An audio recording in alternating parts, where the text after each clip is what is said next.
We've got an expression here. TIA. This is Africa. Good morning, everyone, and welcome to Africa.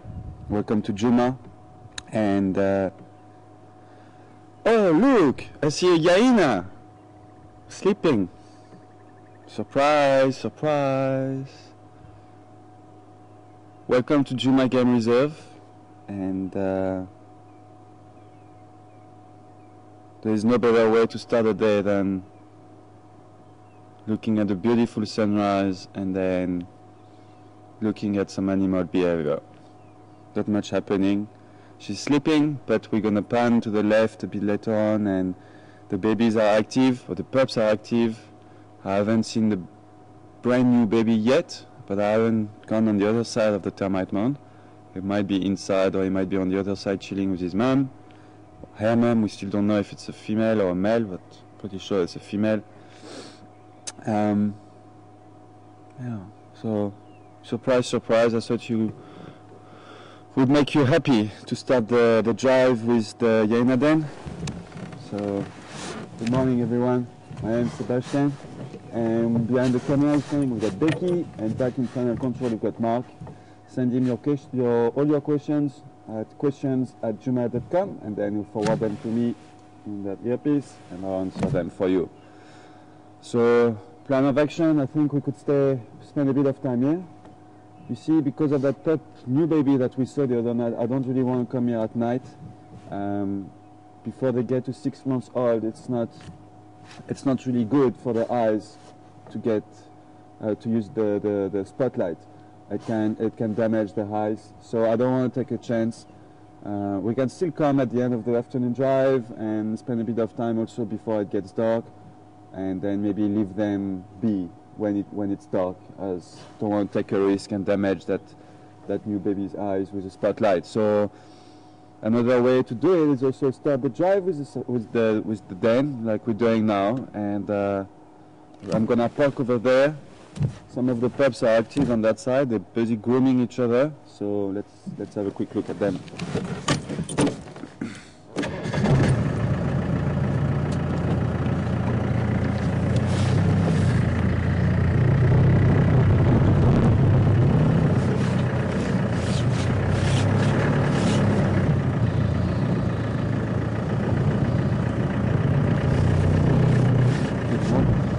Is that fun?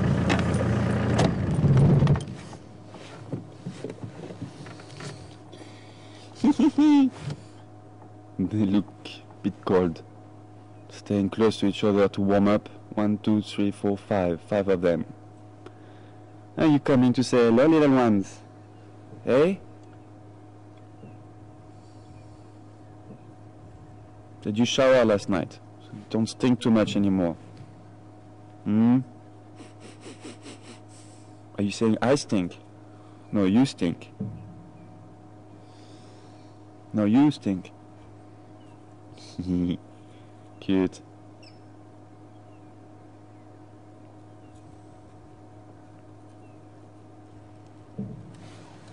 You're gonna want to smell my boot again, eh?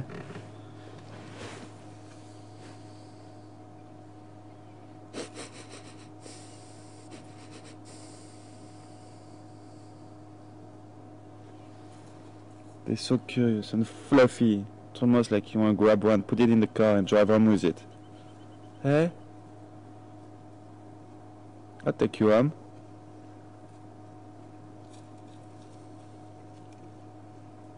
But I'll have to clean you first. Put you in the bath for 24 hours. So I did a bit of research the other day. Some people were wondering when do hyenas get wind, and what's the gestation period and things like that. So the gestation period is around 3 months and a half, and they begin to wean at around 3 months old, but it takes them up to a year to get fully weaned, completely weaned, and then they are completely independent around 2 years old. But obviously those are average numbers. This is nature, this is the wild, and you don't get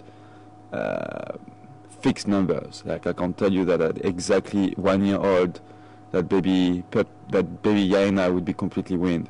For some baby hyenas, it might take 9, 10 months, 11 months. Some it might take just over a year. Some of them might be completely independent at a year and a half, and some after 2 years. You know, it's like leopards. When you look at Keola's new cub, Shivanzi, is already much more independent than the little male. So books give you numbers, and then nature gives you other things. Like a book will tell you this, and then you'll be in the nature, and with your own eyes, you'll see something different. You'll experience something different. So, but at least it gives you an idea. We're humans, and I know humans like numbers. They need to understand. They need numbers. I also do. Everything in the society is about numbers. We start our day with numbers. Wake up at 5 o'clock. That's a number. So everything is number related. So I understand that you want numbers. So here we go. 3 months and a half gestation period. Begin to wean at 3 months. Completely weaned at around a year old. Completely independent at 2 years old. Plus, minus.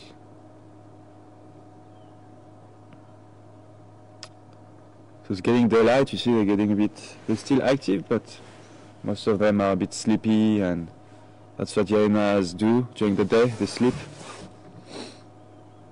And this one is still a bit playful, but brothers and sisters are already kind of falling asleep.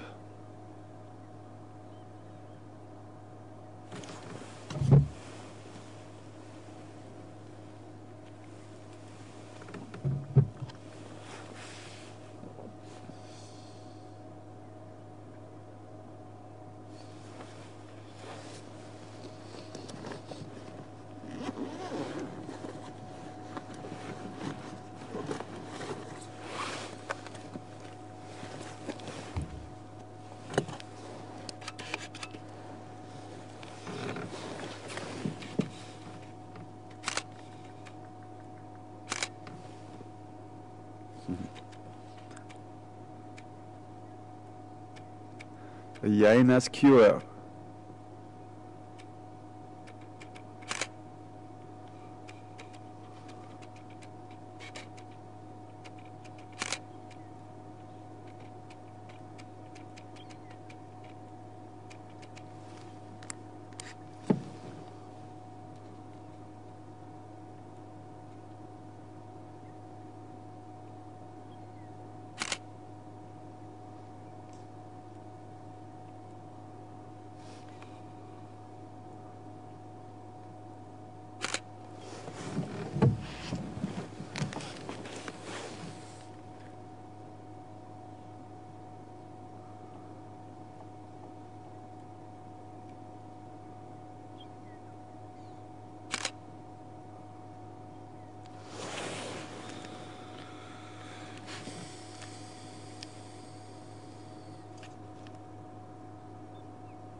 It looks like a big hyena ball.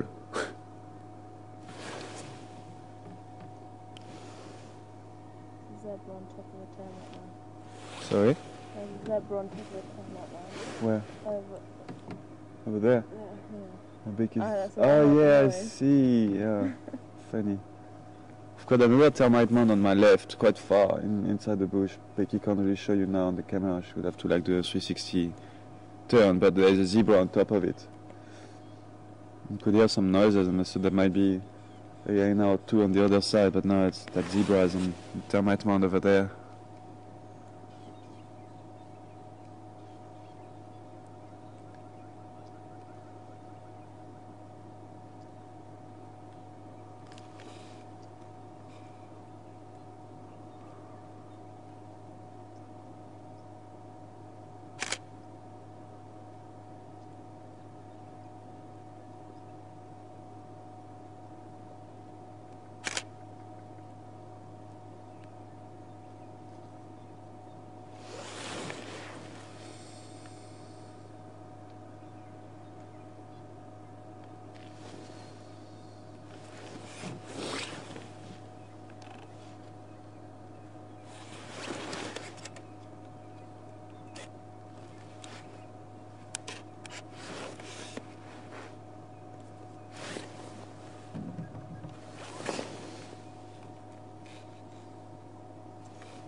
Good morning, Helen in California.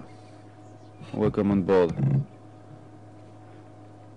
Helen wants to know how old are those pups, more or less. Difficult to say. I think they're around between 6 and 8, 9 months old, Helen. They're around. Difficult to say exactly, but definitely around 6, 7, 8 months, I would say.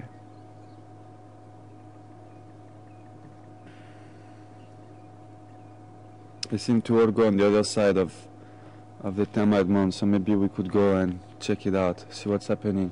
Also, the sun is rising on that side, so the light will be a bit better over there. So if they're all chilling on the other side of the termite mound, might be worse to go and have a look. Maybe we'll see that new baby as well, new puppy.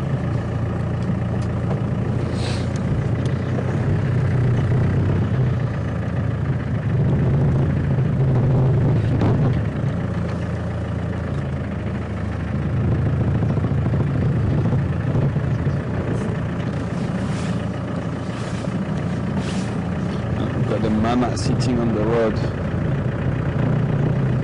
Don't want to really disturb her though.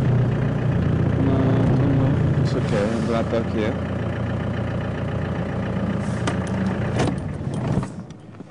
See if we can see them from there. We've got that other female lying at the entrance of the termite mound. I'm pretty sure that puppy is in there.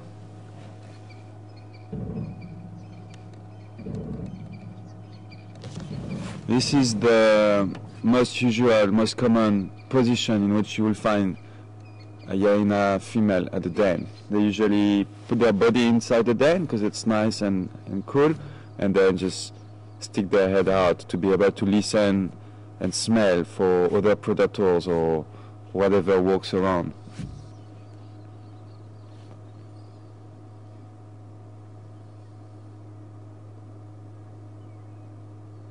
It's like when you camp and you just leave all your body inside the tent and you just stick your head outside to get some fresh air from outside because it's too hot inside your tent. So that's kind of what hyenas also do with the den. They like to just leave their body inside and then just sleep with their head sticking outside the den.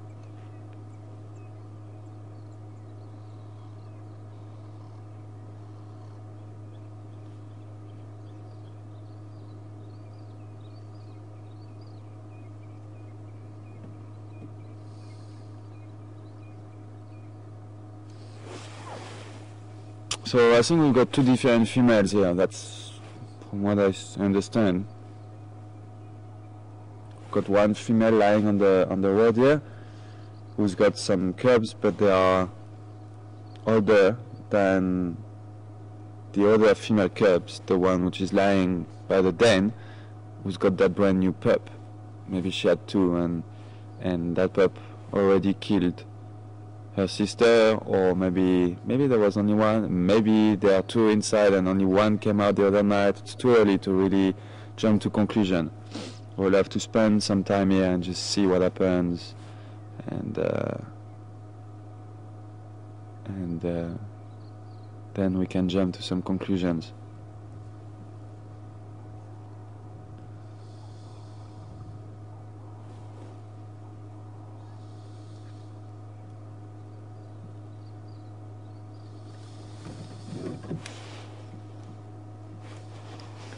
All stations and PC Kaya on the Ridge Road is active.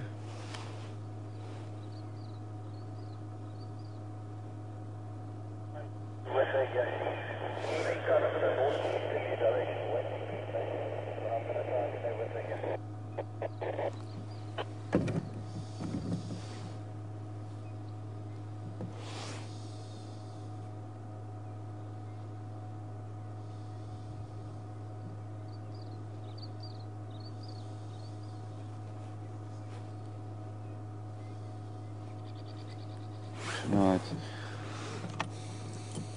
The The adults are sleeping, the mamas are sleeping, so I'm just gonna reverse, go back to where the youngsters are, see how they're doing. I don't really want to go further on that side because one of the female, like you saw, is lying on the road sleeping. I don't really want to disturb her. So I'm just gonna reverse slowly, go back to where we were, see how the youngsters are doing.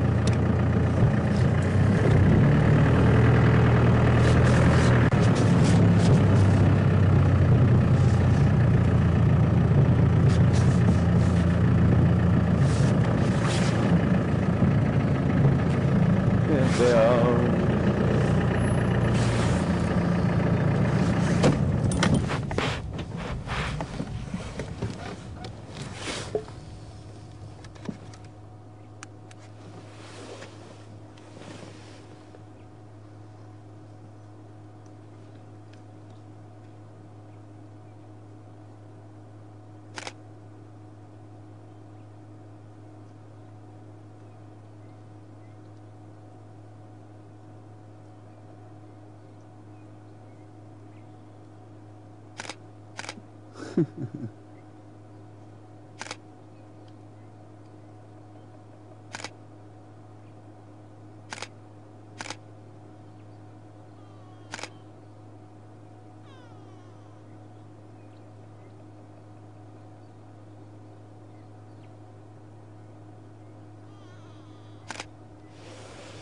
Shows you how social they are and how they need to like touch each other and lie down on top of each other's and smell each other's, groom each other.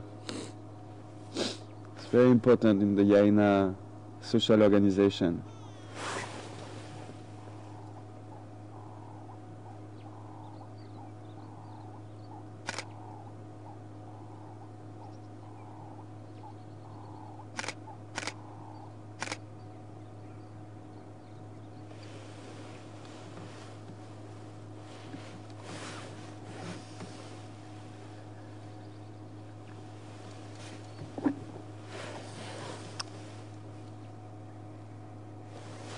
Getting some nice pics here, guys. I'll put some on Juma profile on Facebook, Juma Facebook page, and also on my public page.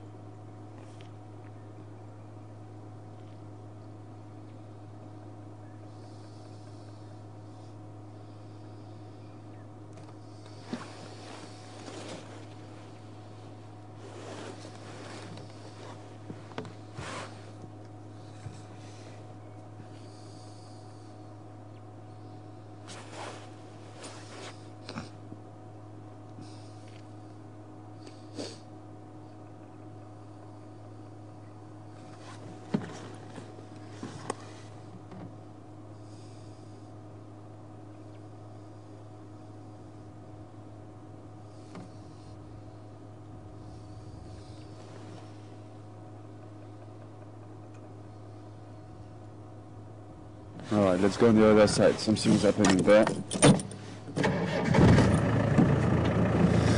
The female who was sleeping on the road is now gone toward the entrance of the termite plant.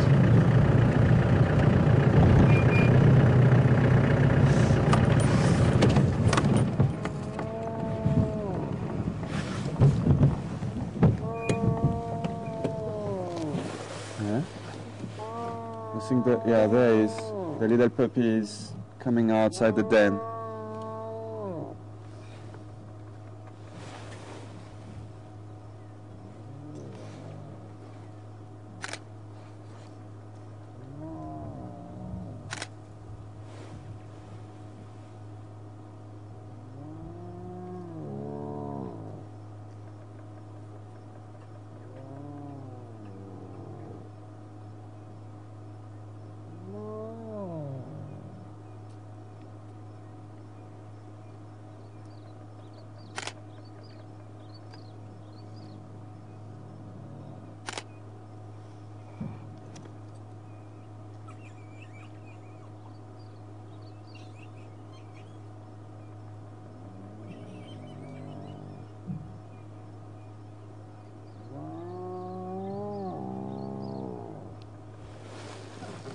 think that female is getting a bit irritated because there's lots of actions. Everyone is around the baby and she's like, hey, leave me alone, you know, leave him alone.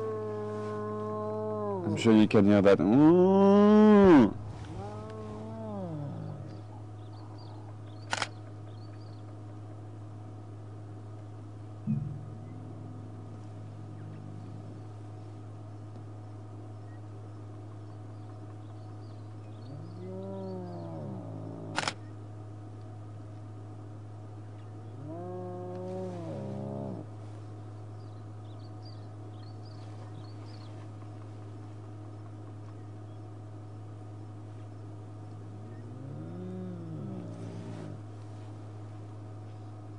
I'm sure we'll get a better view of him in a few minutes, guys.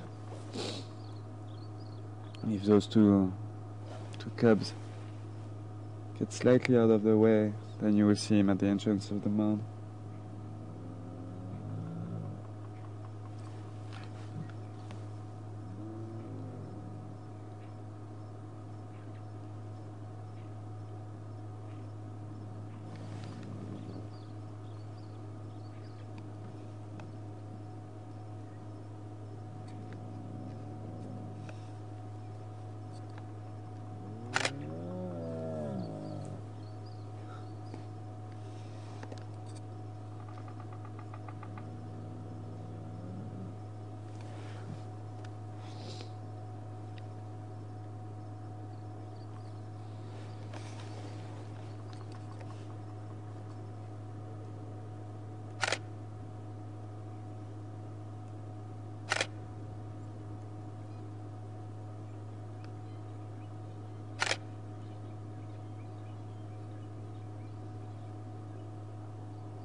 Kind of sounds like a car.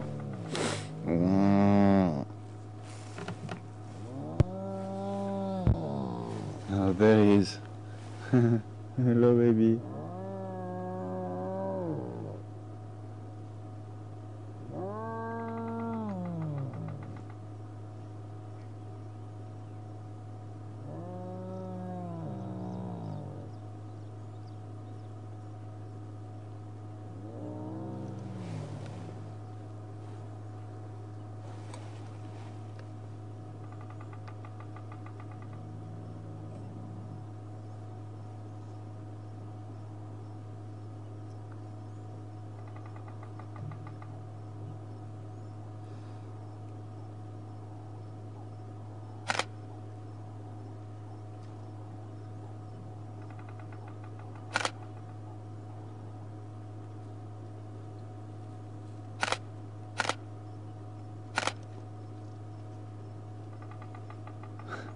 Coming out.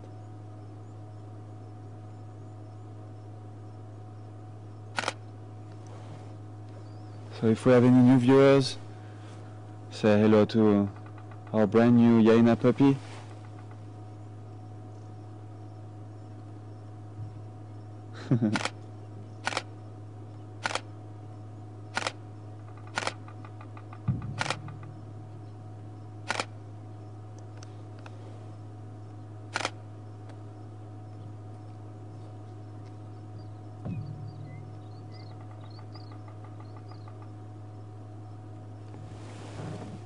What is that? What was that? Beep, beep, beep, beep. I thought it was a camera.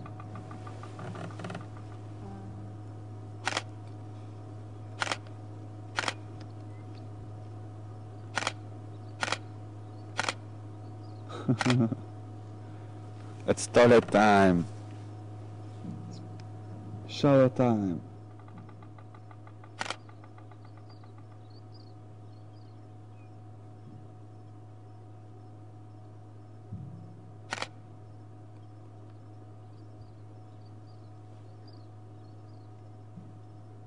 And like every baby, he doesn't like that.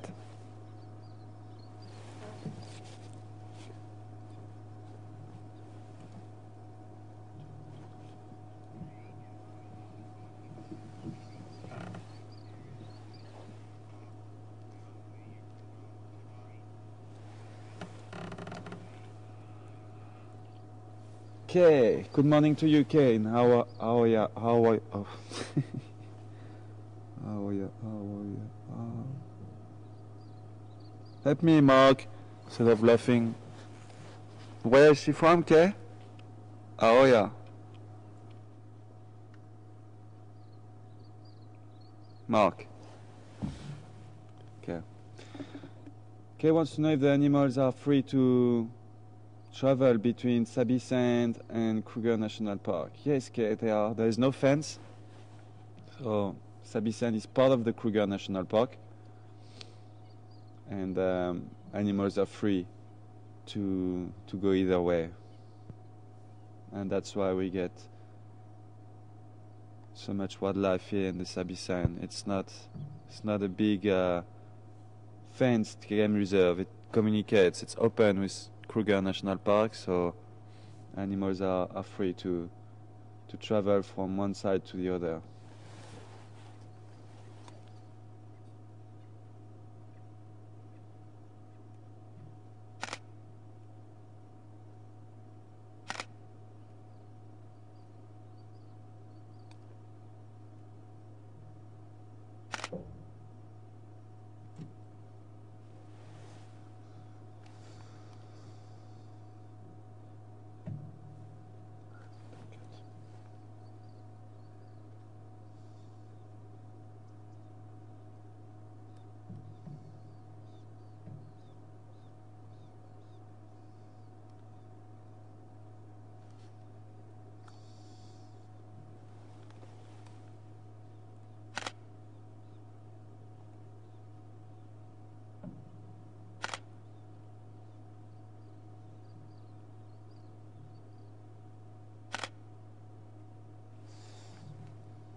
How cool is that, guys?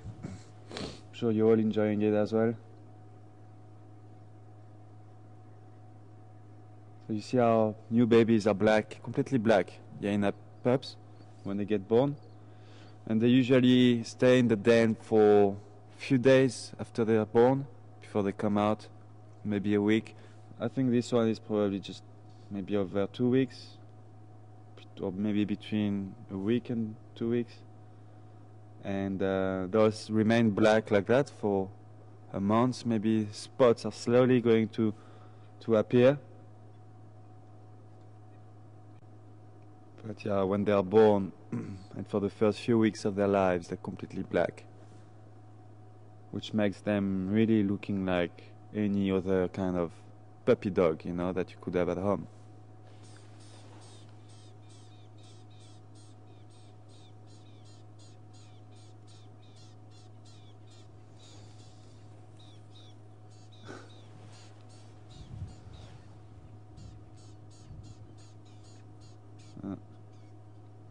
She's like, don't get too close. I got a baby here. Don't get too close.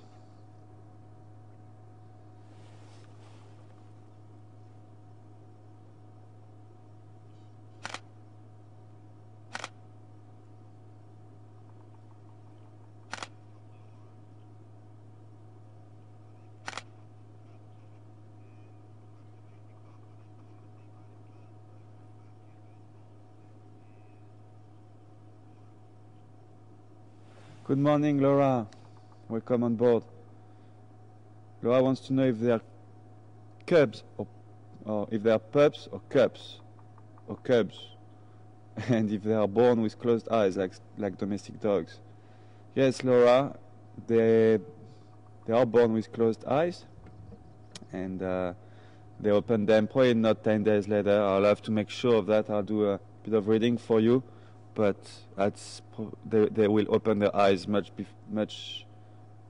sooner than domestic dogs. So before 10 days, that's for sure.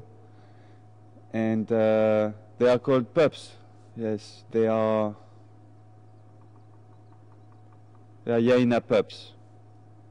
Cubs really belong to the cat family, and even though hyenas are closer to the cat family than the dog family, and if the carnivora would be split into two orders, what happened? Fell over and rolled down the hill. Vicky says the baby just rolled over and fell down the den. So if the other carnivora would be split into two families, cats and dogs, well, then the hyenas would be probably in the cat families, much closer to cats than to dogs. But still, we call them hyena pups and not cubs. Hyena puppies.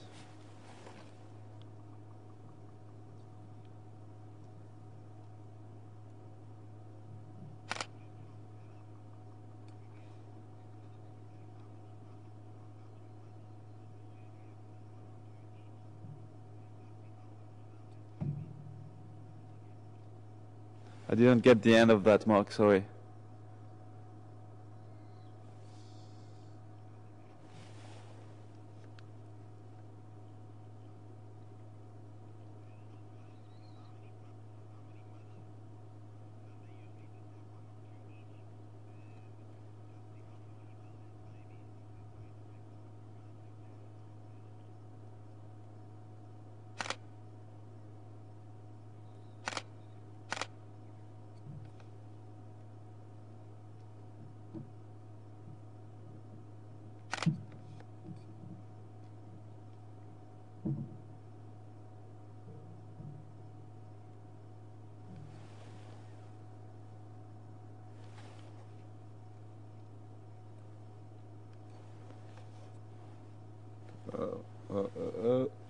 Mommy is waking up, urinating.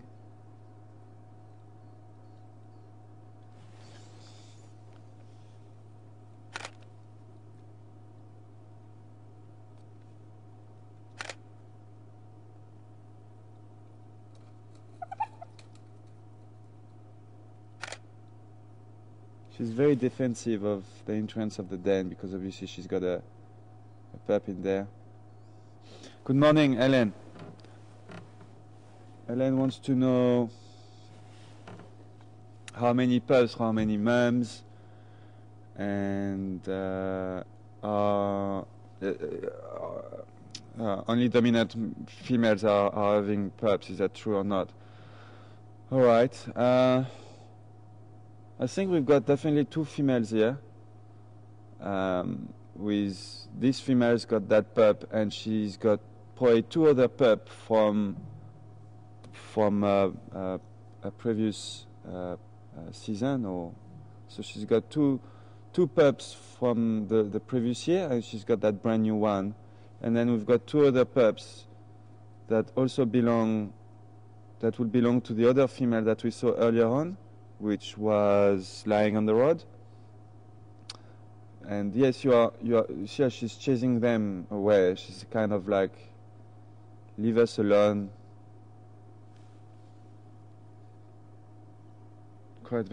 Always interesting behavior around the hyena den. And Elaine, not only dominant females will have pups, there is a lot of hierarchy within each sex. Obviously, females are dominant over males, but then there are some females more dominant than other females. And obviously, you've got the matriarch, which is the most dominant one. But then you will also get under her other dominant females, and some other dominant females can also mate. So it's not only the matriarch who will mate. And you were right, they usually give one or two pups. And if they give two, sometimes if it's two females, what will happen is one of the female will kill the other one, and that shows how competitive and dominance orientated they are already when they are babies. because females are fighting for dominance. So if there are two females, then one of the sibling might kill her sister, just to ensure that she will be the dominant one.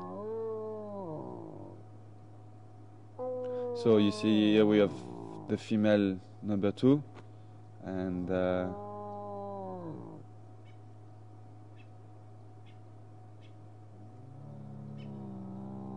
I think she's got 2 pups here, and then the other female has got 2 old pups and that brand new baby. I really start thinking there is only one. We would have seen the other one, so it's either only one was born, or, like I was saying, she killed her sister already.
Right here. Car just rolled over a little bit and gave a big fright to the other pups.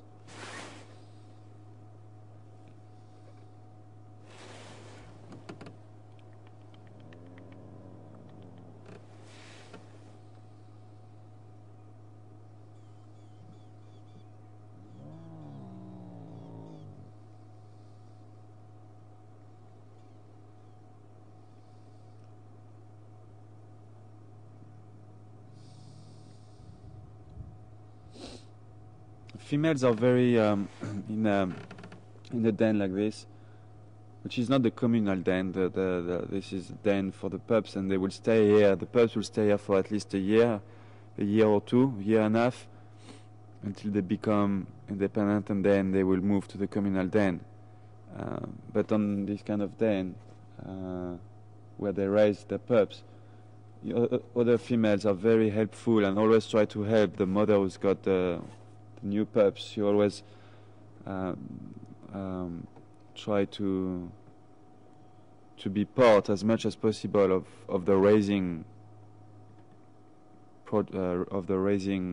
part. You know, and usually the female who just got the brand new baby, so like this female who's got that brand new little puppy, she will not go and hunt for food or look for food. She will stay at the den, and the other females will bring her food. So I've read that it's been seen that a hyena female has been carrying like a big giraffe leg, which you can imagine how big a giraffe leg can be, but she's been carrying it and dragging it for like 2 or 3 kilometers to bring it to the hyena den, and it wasn't for her, it was for another female in the den who had pups at that time, and that female who was carrying the giraffe leg also had pups, but much older pups. All right, you could see from what I've read in the book, what the ranger is explaining is that hyena female who was carrying the giraffe leg had like much smaller teeth. So that shows that she wasn't. It wasn't for her babies that she was carrying that big leg for 3 kilometers, and that shows how devoted they are, how helpful they want to be. So that's maybe what's happening here. Like that female is really curious about the puppy, and she wants to kind of interact with him or with her, and she wants to play. And you see the mom is pretty relaxed. She let her do whatever she wants to do. But you will never find males doing that, though. That shows you how it is a female-oriented society. You can find young males around the den, and they might come pretty close to the babies, to the pups, but not too close. But you will not find adult males around the den and trying to feed the pups. Or no, they're not part of the raising. They're not part of the raising adult. It's only the females, and the males stay at the communal den.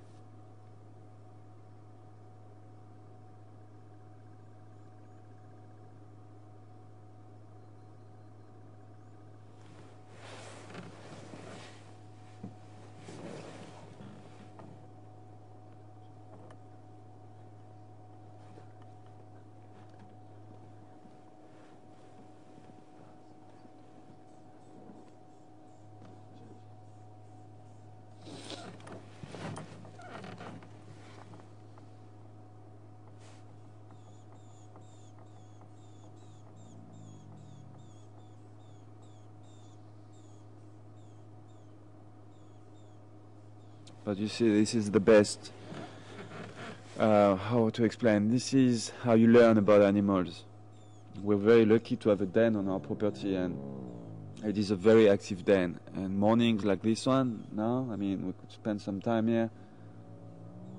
And this is when you're going to see real behavior and experience real behavior and learn about hyena's behavior, because it's happening right now in front of us, and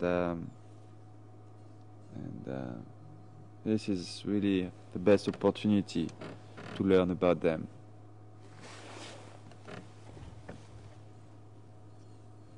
Don't come too close, she says.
Getting nice and warm now.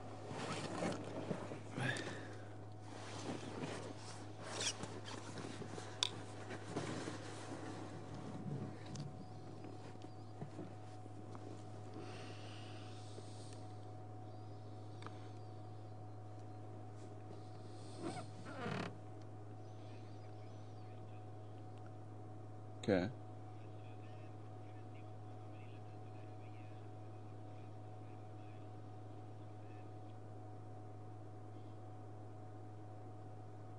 Good morning, Suzanne, and welcome at the Hyena Den at Juma.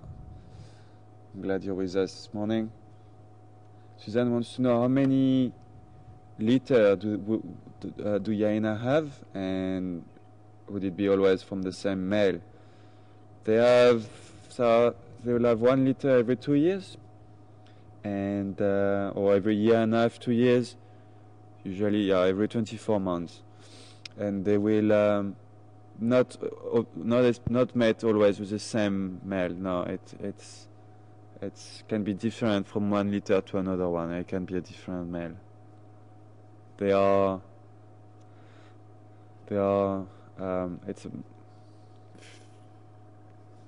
matriarchy, so it's females are dominant, and they choose basically which males they want to mate with, and yeah.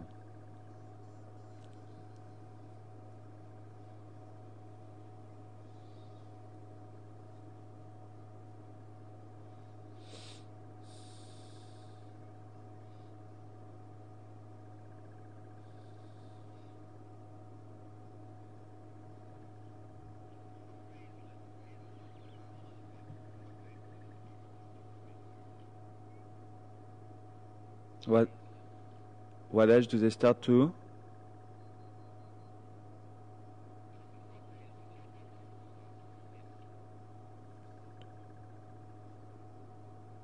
Good morning, Aislinn. I'm glad you're with us this morning. Aislinn wants to know how old are the pups and what age do they come in. Well, this one that you saw, the black one, is very, very, very young. He's maybe a couple of weeks old, just over 2 weeks maybe, max. They usually, when they get born, they usually stay for a few days, a week inside the den, and then they slowly start coming out and then experiencing the outside of the den. I don't know if that's what you meant by what age do they come in. Do you mean what age do they come? What age do the spots come in? All right, they're slowly starting to appear after a few weeks. I was trying to find that the other day because I was reading a bit about hyenas, and I was also asking myself. I also wanted like some kind of a number there, Aislinn, like to tell me what age, but I didn't find out really. But from what I've seen, because it's not the first hyena den or the first pups that we are filming and seeing here at Juma. I would say the spots slowly start to appear maybe after a month, just over a month. They're already a bit bigger, and then their fur starts getting a bit more fluffy, and the spots they slowly start getting the color starts getting lighter, and the spots slowly start appearing. I would say over a month, after a month old.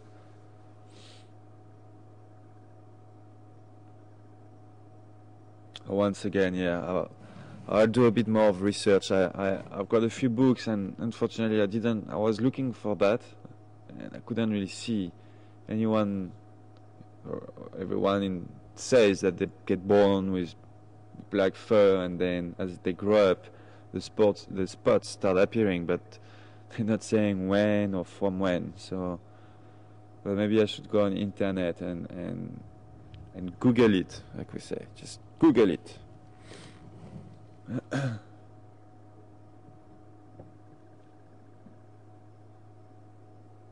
And also we'll see with this one. We're gonna spend as much time as possible here and try to follow his life.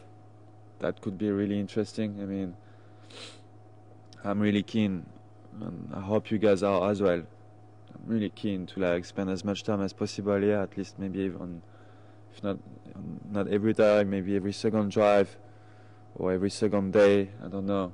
And see how he's getting bigger, see how he interacts with the others, see how he's, I always say he, I don't know why, she's probably a she, but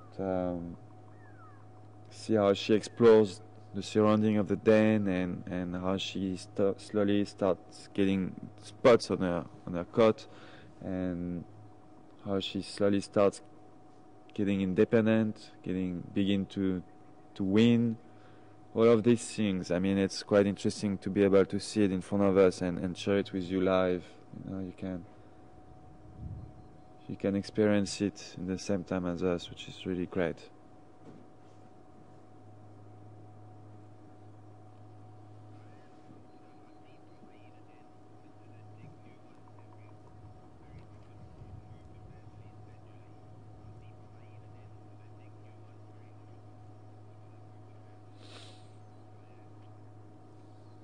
Good morning, Diane. Diane wants to know how deep the dens are. I've never been in one, but they're not that deep. They're basically made of different tunnels.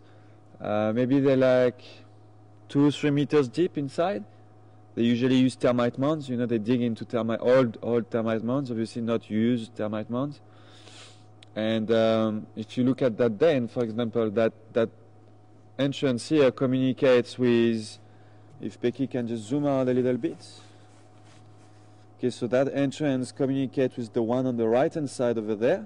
Yeah, and I know that for a fact because the other night that pup got into that entrance where she is now, and she came out 10 seconds later by that one that Becky is filming now. So that communicates, and I'm pretty sure it communicates with the entrance that we have on the other side. So that's how the den is made inside. It's made of different tunnels, and it doesn't need to be too big. It's probably, I mean, too deep. It's probably 2 meters deep, you know, 2-3 meters max, I would say. And Diane wanted to know if they also move their den, or if they dig another one. Yes, they would. We've seen it happening actually.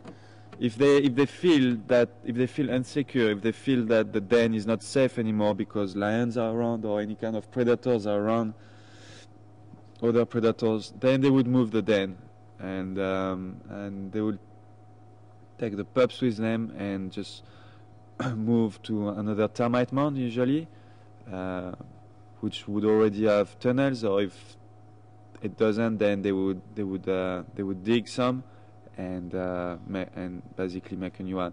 But you can't really say if it's annually or when it's gonna happen.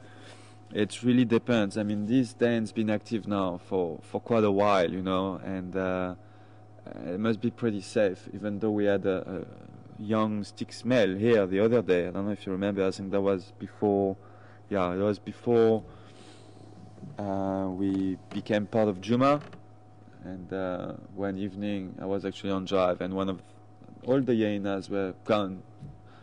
I don't know where they went, but they were not here, and simply because one of the stick smells was here, exactly where I'm parked actually, where the car is right now. He was lying here, and we thought that, okay, well, they're gone now, they moved to another den, and we're not gonna see them again, because the chances to find a hyena den are slim, and we've been lucky with this one. So it's difficult to say if they will move it annually, Diane. It will really depend. They can have a new den for a few months and then something will happen and they will move to another one, or they can keep it for a couple of years if it's a really nice and safe den.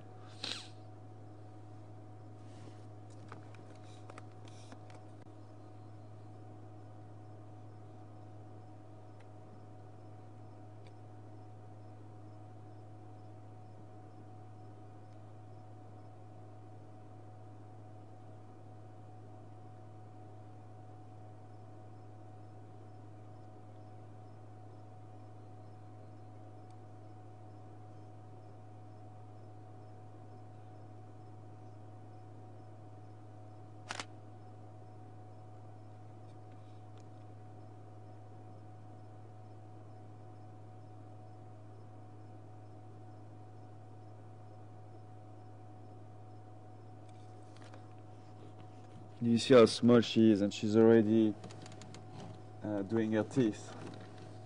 She's already doing her teeth on that piece of wood. Those teeth are already very sharp. Don't underestimate. You would think like you'd like to go and grab that baby and play with it.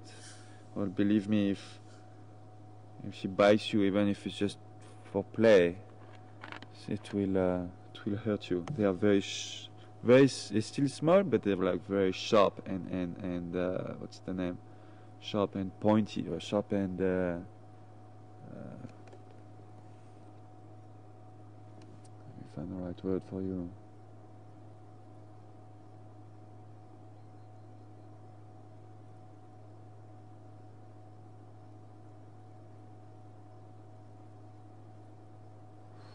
I don't know.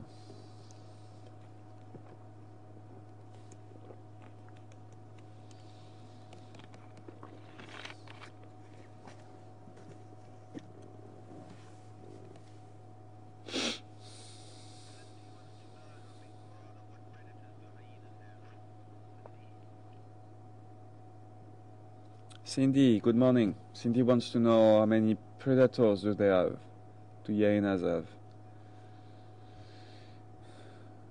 Lions would definitely be their main predator, eternal enemies between lions and hyenas. They will avoid lions, they're scared of them, but also they would sometimes steal their kill. If they wouldn't try with males, they're scared of males because they know how powerful they are. But it's been seen that 6-7 lioness around the kill got their kill stolen by a clan of 7 or 8 hyenas.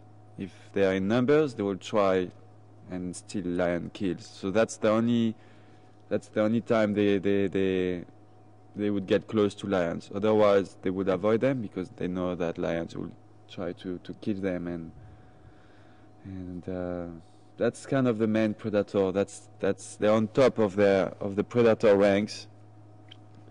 Cheetahs and leopards are lower on the predator rank than hyenas. It would basically go from lions on top of the chain to hyenas, and then you'd get leopards and cheetahs. Leopards and cheetah would not hunt down hyenas.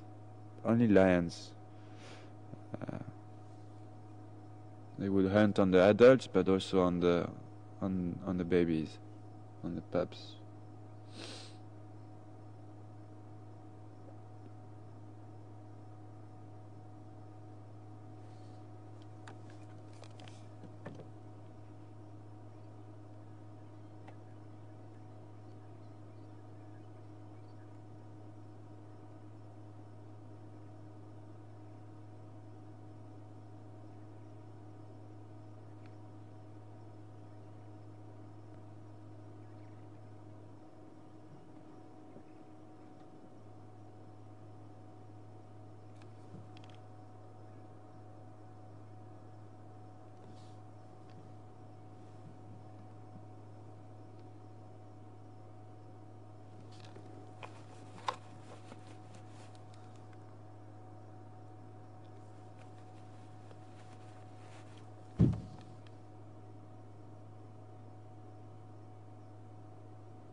Rebecca, good morning. Welcome on board, Rebecca. Rebecca wants to know the survival chances of the babies. It depends, Rebecca. It depends where the den is, if there are lots of lions around. Usually chances are pretty good. As you see, there are lots of young around that den. There are lots of youngsters of different ages. The other night when we were here, we had like 2 or 3 generations, well, 3, because that little puppy, he was inside the den. We didn't know, but he was there. So we had 3 generations. So that shows that the chances of survival are pretty good. The fact that they have a den is really safe. So it makes their survival chances much higher, much better. But that's if the lion density is not high around the den, because that could have an effect. And here in Chuma Game Reserve doesn't really matter. The lion density is not that high. We get lions walking through our property, walking through our signal range, and but they don't really affect the hyena populations like they would in other parts of Africa.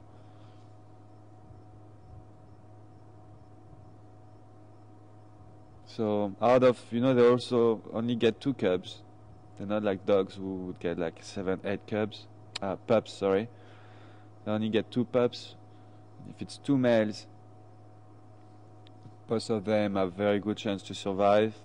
If it's a male and a female, they also have both have good chance to survive. If it's 2 females, then unfortunately one female's got less chance to survive. She will probably get killed by her sister, by the dominant sister.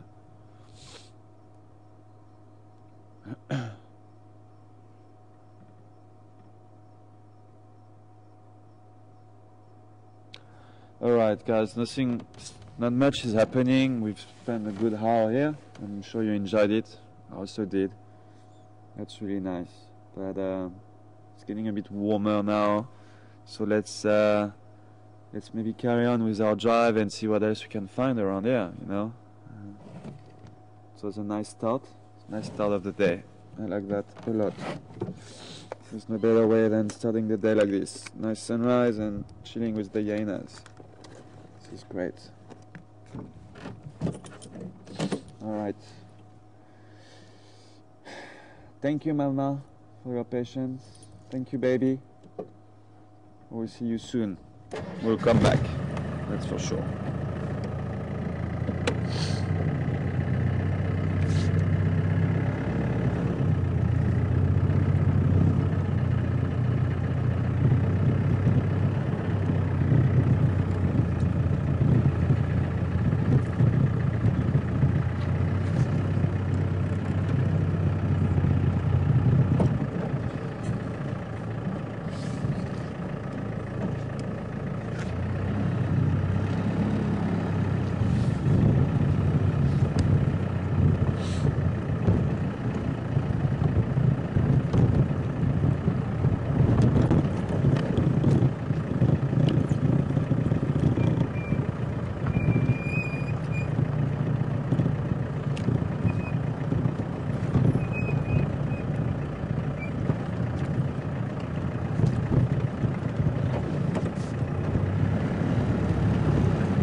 You can do it. No, you don't want to. Okay.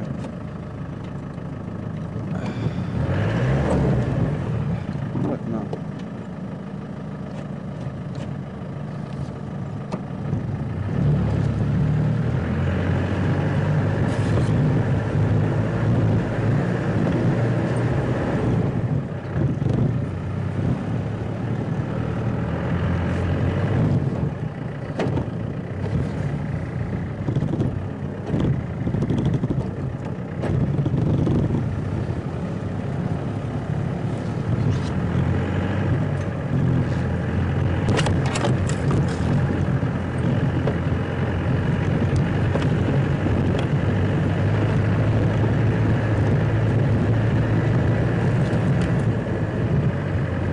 Okay.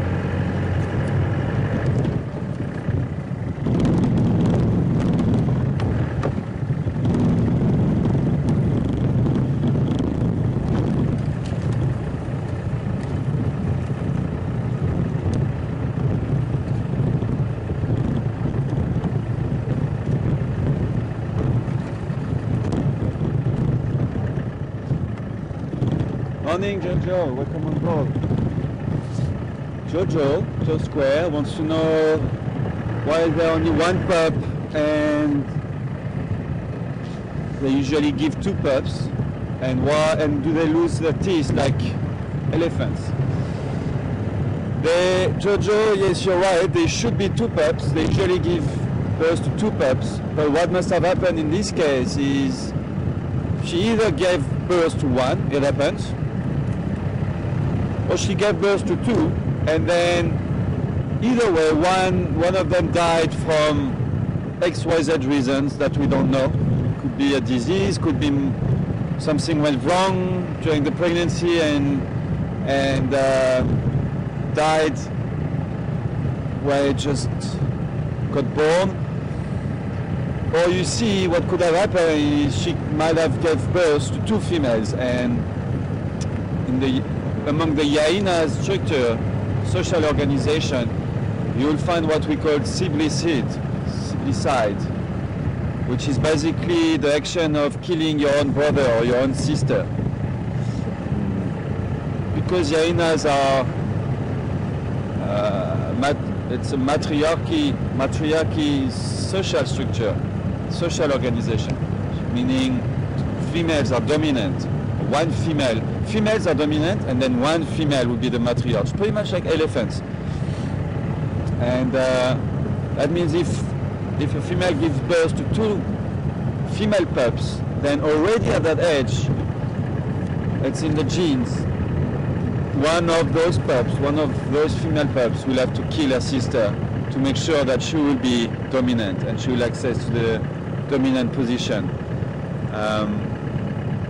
So that shows already at that age, that young, they're already competitive, and one sister will turn around and with one bite she will kill her own sister, and that happens at a very, very young age.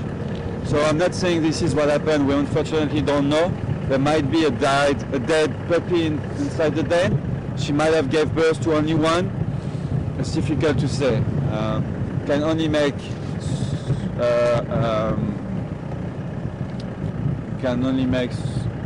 we can only suppose, you know. We can't jump to conclusions. Unfortunately, we can't see inside that den what's there, and so and also we're not 100% sure there is only one baby. I'm 99% sure now. The other night I wasn't, but now I'm 99% sure because we spent a good hour there this morning, and if there was another pup, I think we would have seen him or seen her, you know, she would have come out, or he would have come out. So, and then to answer your question about the teeth, no, they don't lose their teeth like elephants do. This is really the way elephants grow their teeth, or the way they lose their teeth is really proper to the elephants, to the elephant families. I don't think there is other animals who shed their teeth the same way as elephants do. So for hyenas, no, they lose their teeth the same way as other animals, the same way as dogs, cats, or mongoose. And to talk about mongoose, actually, hyenas have, I would say, they are the most social animals just after the banded mongoose, which also live in a very, who also have a very social structure. They're very social animals, banded mongoose, and then you get the spotted hyenas, not the brown one or the hardwolf, brown hyenas and hardwolf, because you get three different species inside the Hyena day, I don't know how to pronounce it. I know in French. In French you call it Hyena day. This is the name of the family. In English it might be Hyena D. I don't know how you pronounce it correctly. I'm kind of studying by myself. Hyena day, that's right. Thank you, Mark. All right. So Hyena day family has got three different species: the hardwolf, the brown hyenas, and the spotted hyenas, or laughing hyenas. Some people will call it laughing hyenas, but the right name is spotted hyenas. And spotted hyenas are very social, while hardwolf and brown hyenas are more solitary. So there you go, Jojo. Hope I answered your question.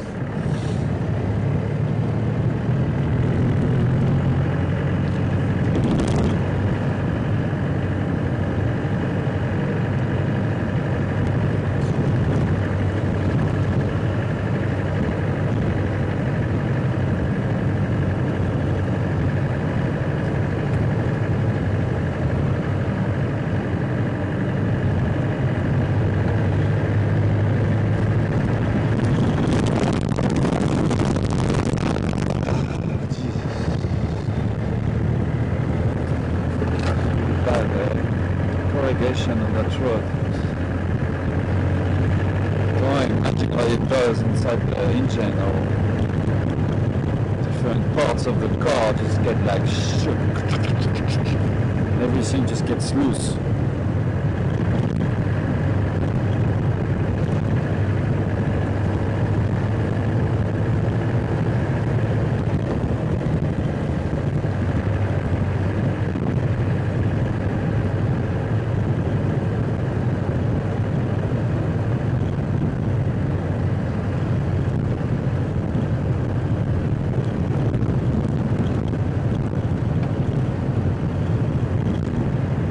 John, good morning, John. John wants to know if different species of hyenas have different type of fur. Is that right, Mark? Did I get the question right?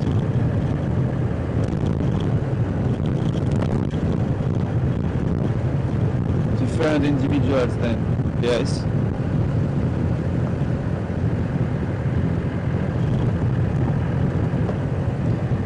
Different shape of furs, but within the spotted hyenas are different colors. All right.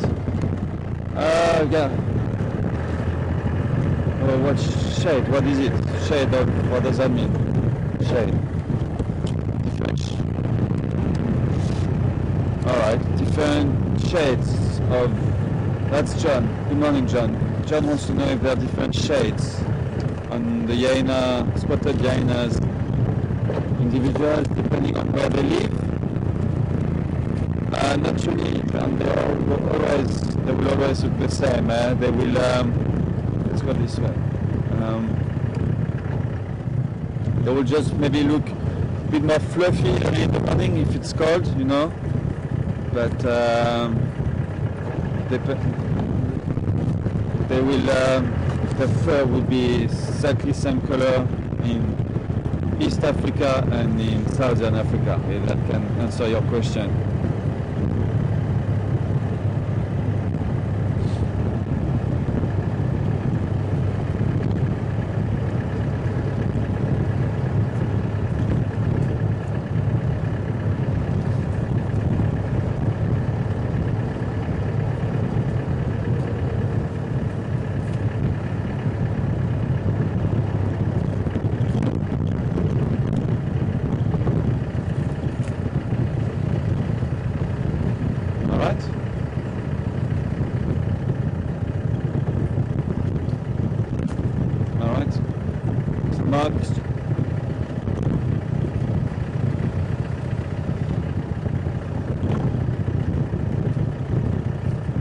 Bob, good morning to you in Pennsylvania. Welcome on board. Bob wants to know if I've seen wild dogs in Juma. Yes, I have, Bob. I have. Not many times, couple of times, 3 times maybe. Yeah, actually 3. 3 times. And I have been lucky. You don't get wild dogs very often, yeah.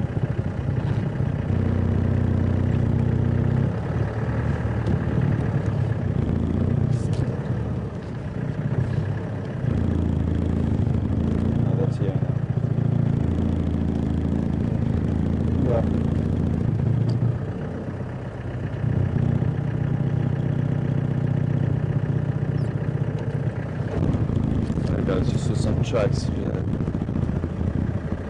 It looks like hyena tracks to me. So yes, Bob, I've seen wild dogs.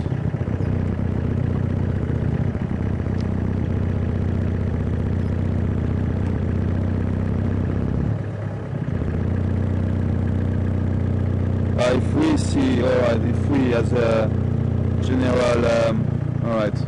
Generally, if we at Wilders, Juma, if we see wild dogs, yeah, we do, Bob, but not very often, Not very often. I mean, this year, sure.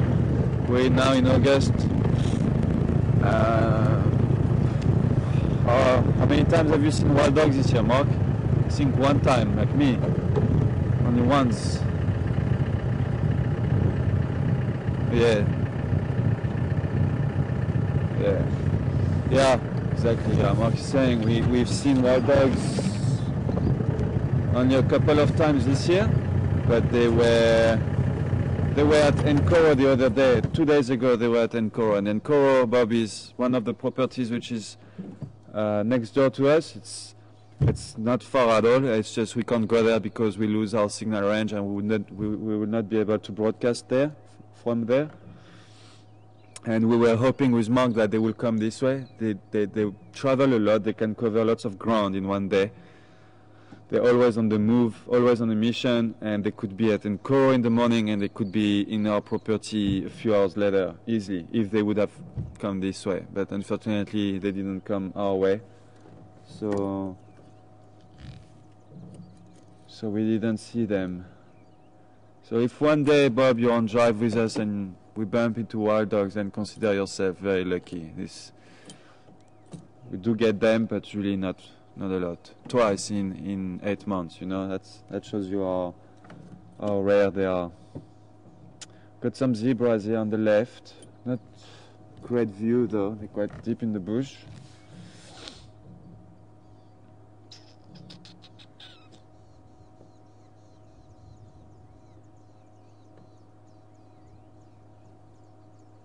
Maybe if I go a little bit forward. It's not too bad actually.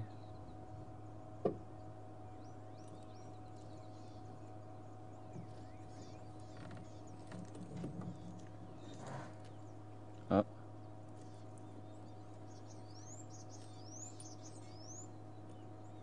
I don't know if you heard that, guys. That was an alarm call.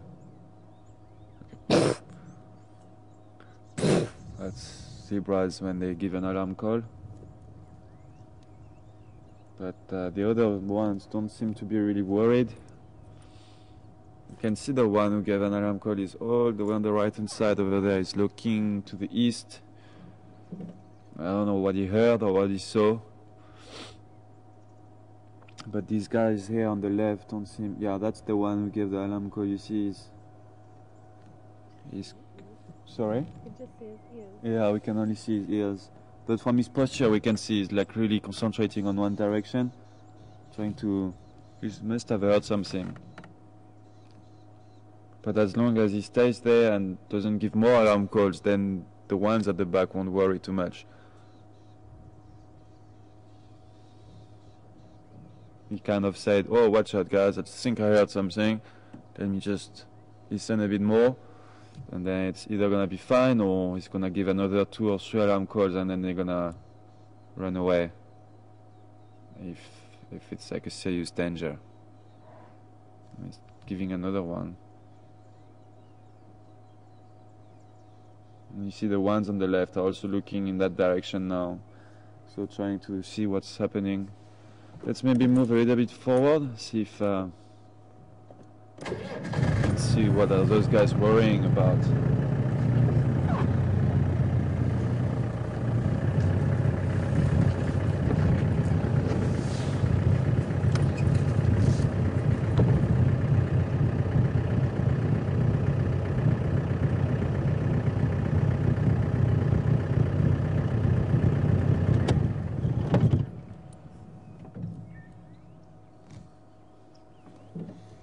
Not very relaxed, not even in our presence.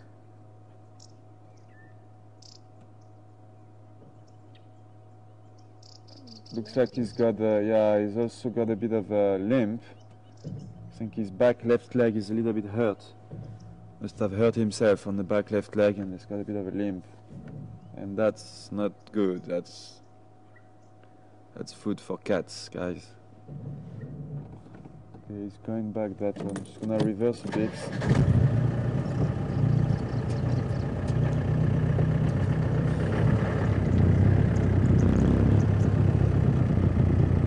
You don't want to get hurt in the wild. Sorry?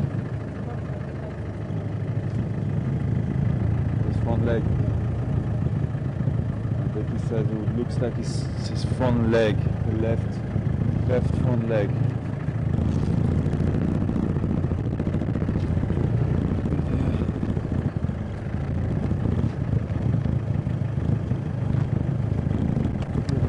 gap. Get in from here. Sorry? Go forward a bit again. A bit forward.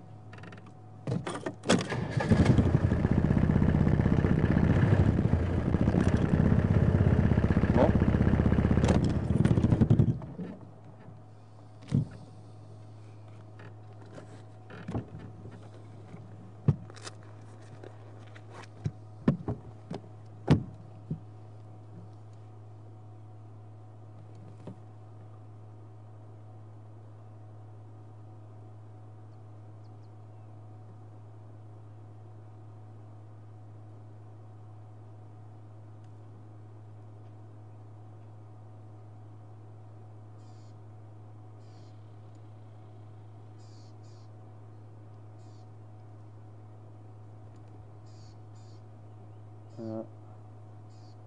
It's got quite a big scar. I was checking in the binoculars. It's got quite a big scar under that front left leg.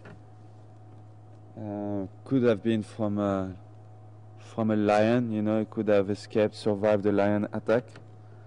Lots of zebras do.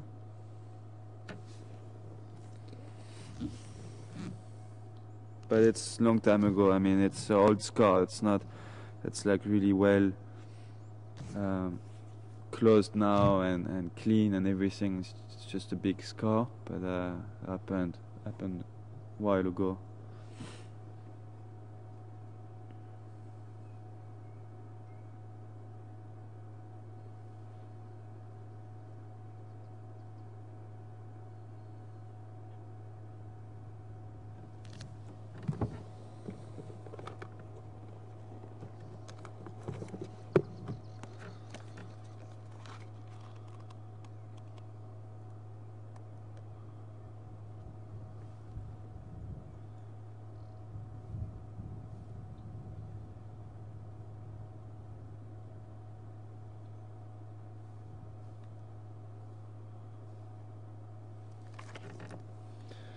All right, let's carry on. They don't look too worried. I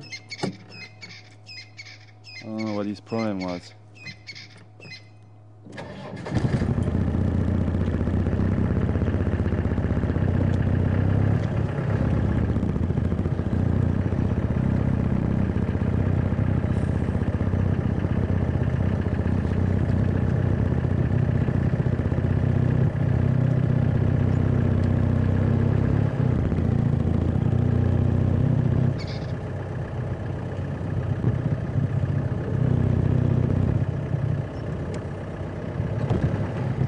Lots of hyena tracks here.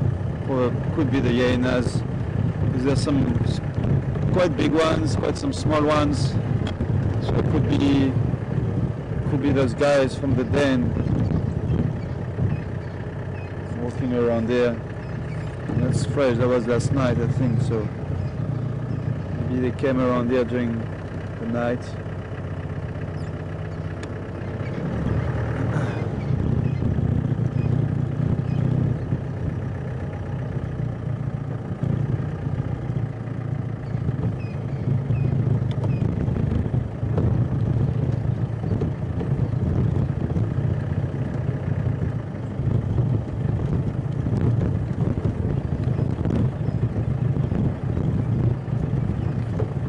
This morning, because they left actually the den when we were still there chilling with the mum and the baby.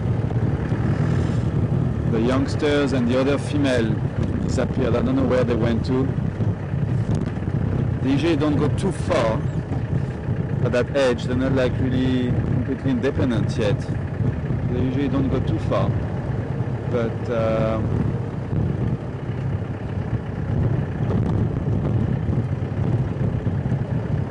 they could have come this way.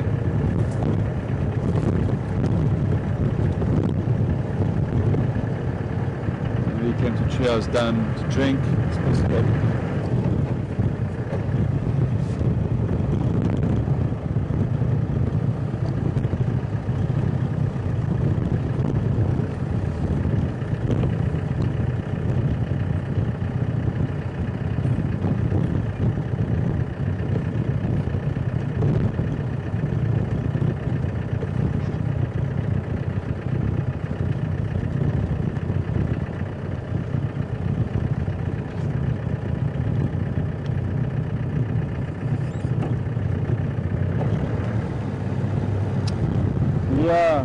Good morning to you, Leah. Oh, we've got some woolly neck stork. I'm gonna try to be a little bit forward. We don't see them often here, guys. That's quite nice, actually. Go. Woolly neck. Well, we've got one Egyptian goose and two woolly neck stork.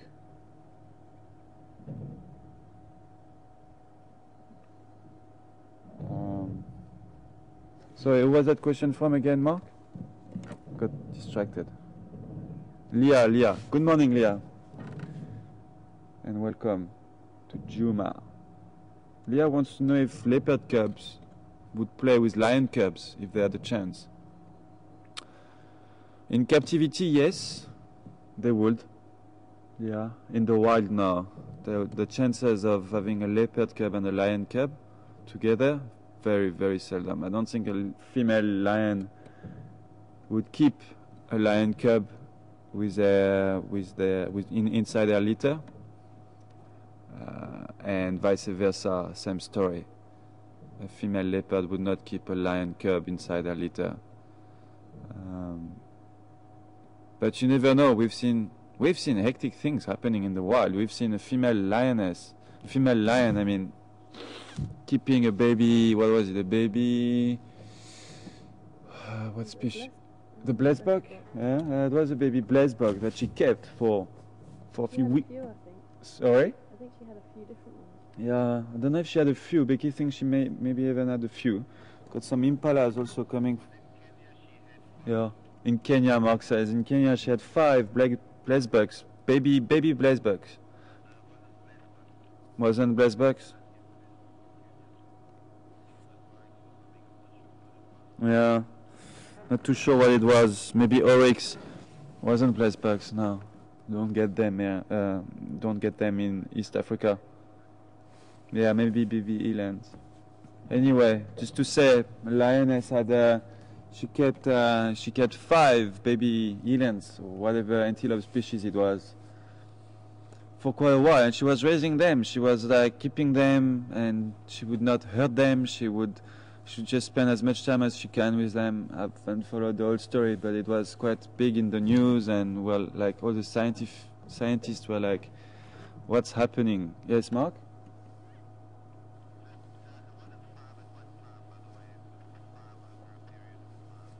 Yeah, that's yeah, exactly. Yeah, that's also what I remember. Wasn't 5 at a time. Obviously, it was 5 over like a long period of time, one at a time. And the big males would keep eating those babies, you know. But that female would just like, I don't know why, she would just always go and find a baby oryx, whatever, and keep it. So just to say, sometimes in the wild, you know, animals just also maybe they lose the plot. I don't know what happens. But they do like very odd things that we can't really explain. I guess the same with humans. Humans also do very odd things that we can't explain. So, Leah, I don't know. I'm saying it wouldn't happen, but maybe one day it will be filmed, and you go, well, Sebastian was lying to me that day. It can happen. Yeah, it can. It could. In captivity, it would. It could happen in captivity. It's possible. In the wild, the chances, let's put it that way, the chances are very, very slim. It's just not right for lions to have take care of a baby lion cub and baby lion, and same story with leopards. All right, let's carry on. We have a few impalas coming for a drink. Those woolly neck storks are gone, I think. I can still see them. They're on the other side, on the road over there. The other side of the dam. Yeah, here we go. They're feeding.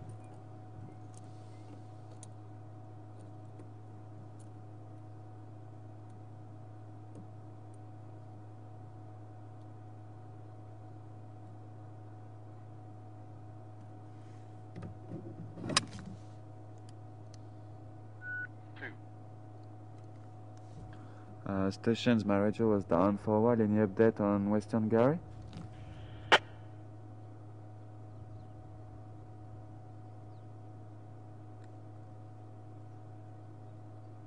No update.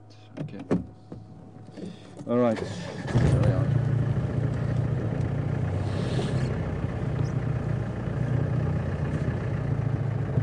But that would be quite something, Leah. It's a nice question. I understand where you're coming from. It would be quite nice to see lion cubs playing with a leopard cub. And vice versa. I agree.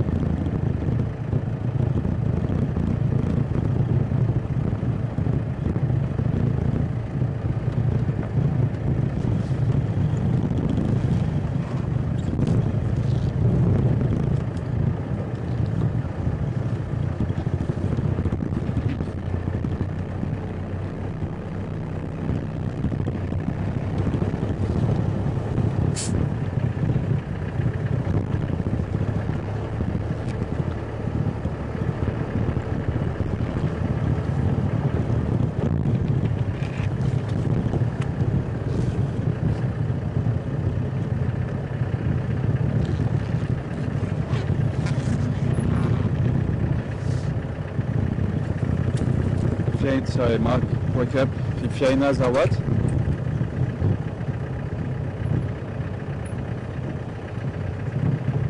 Oh, sure. Alright, Mark came back to me saying it was a baby eland, the species.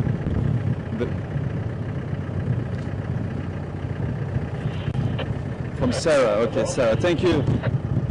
Thank you, Sarah. Sarah did a bit of research, and that female lion that I was talking about, she was keeping baby elands. Thank you, Sarah. And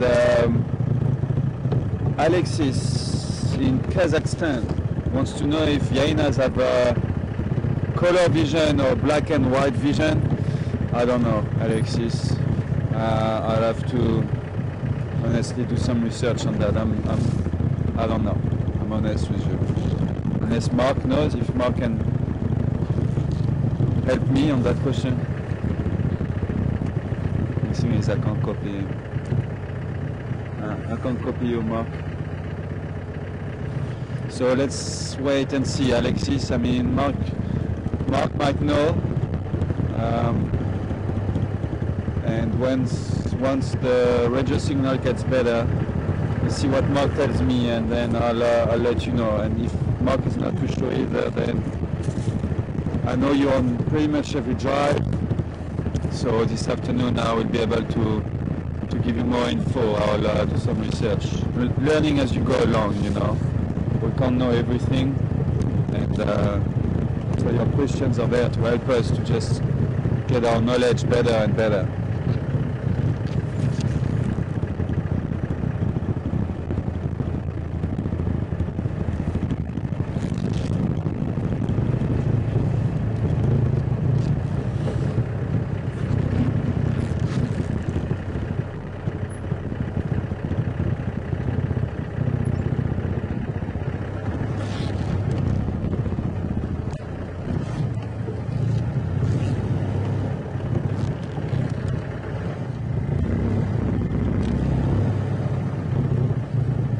Got some Hyena tracks here.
Yeah, I can copy you, Mark.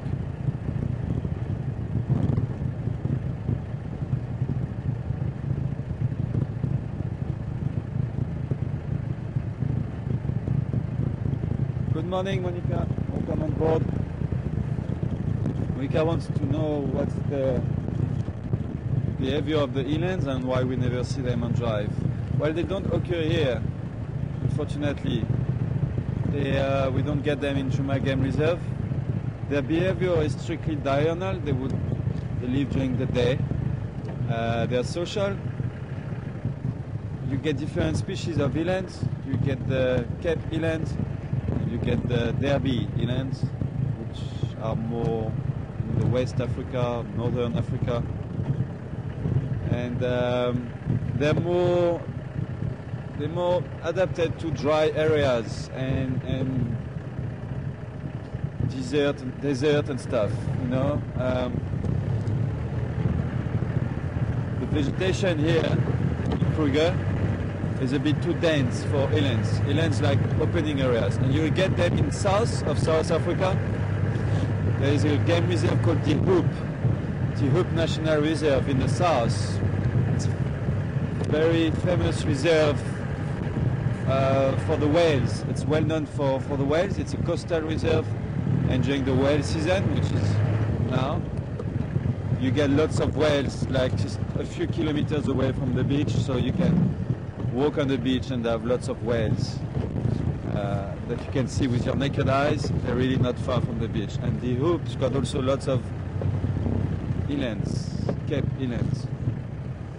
And they are the biggest antelopes. They are the biggest antelope in Africa. What else can I tell you about them? So yeah, you get them in the south of South Africa because the Hoop's got like those big opening areas. You get some also in Addo Elephant Park, which is close to Port Elizabeth. But I think they've been, well, actually in the Hoop as well, they've been reintroduced there. But they can, this is the kind of habitat they like. Not this one. This is not the right habitat for elands. They don't like it. They don't occur here.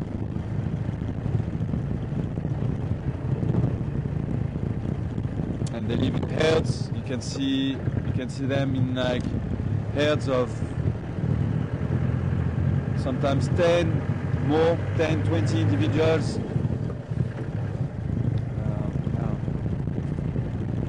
They're not solitary animals. So diurnal and social animals, who likes dry areas, desert kind of habitats.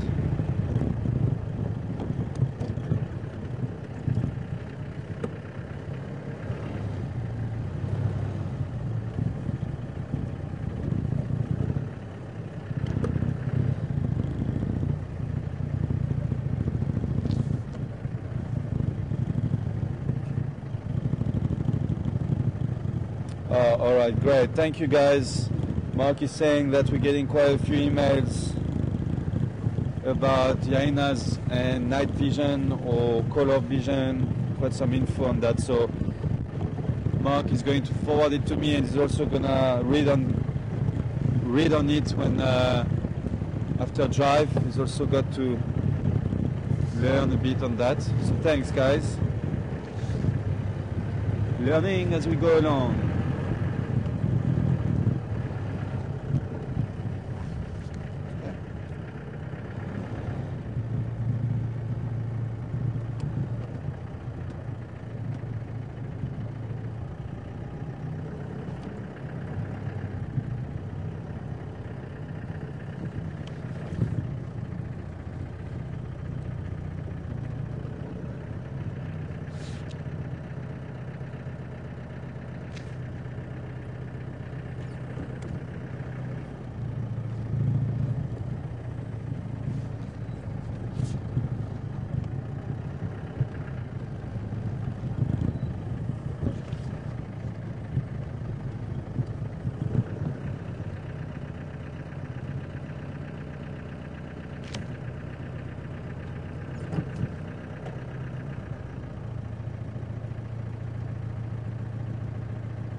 Morning, Vivian. Come on board. Vivian, interesting questions about Hyena. She wants to know, since females are dominant, what about the males? Do they hang around the den, or and how do they hunt? Do they hunt in packs with the females, or do they hunt by themselves? Yeah, the males hang around. They are not dominant, but they will hang around the females, and they all hunt in packs. Yes, Vivienne. They all that's how they hunt. There would be 7, 8 of them, and they would just run kind of through the bush. They don't run fast. They've got they can't run fast. Hyenas don't gallop. They trot kind of, and they are very strong at trotting, and that's how they get their prey. They get them tired basically, because they trot behind them and make them run and run and run, and impalas or whatever, antelopes would just, I can see a giraffe far away, it's really nice, on the road, and they would just trot and trot behind them until that antelope just gets tired, and then the hyenas will be there and they'll put it down. And yeah, that's how they hunt. They hunt in packs, kind of wild dogs, but different strategies. Not the same style at all. But they don't hunt solitary. They hunt in packs, yes. And males can be part of that pack. It's not just females. It will be males and females. You must understand that females are dominant, but there's still some males inside the organization, and even though they're not dominant, you've got a strong hierarchy within each sex. So females, you'll have dominant females, subdominant, and then the same with males. You'll have some males more dominant than other males. And they hang around the den, they're all there. This is the den we were at is a den for youngsters, breeding herd or breeding den, not too sure what we call it. But then they also have a communal den where you find males and females together. But these females usually don't mate.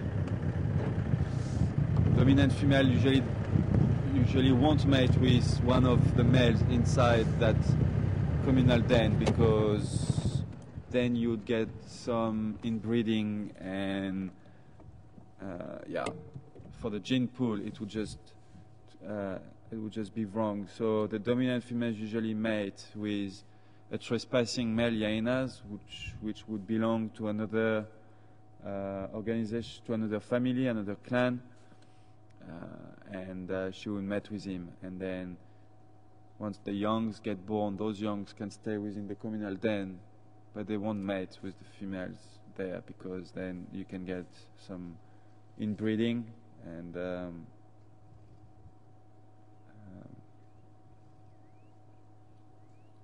would just not be right. Like a baby in front of us, cute. You can see how dark that male is right in front of us. Much taller than the females, bigger, darker, and then also under the belly you can see the reproductive organ.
That could be a female with her two youngsters, one youngster being a little bit younger than the other one.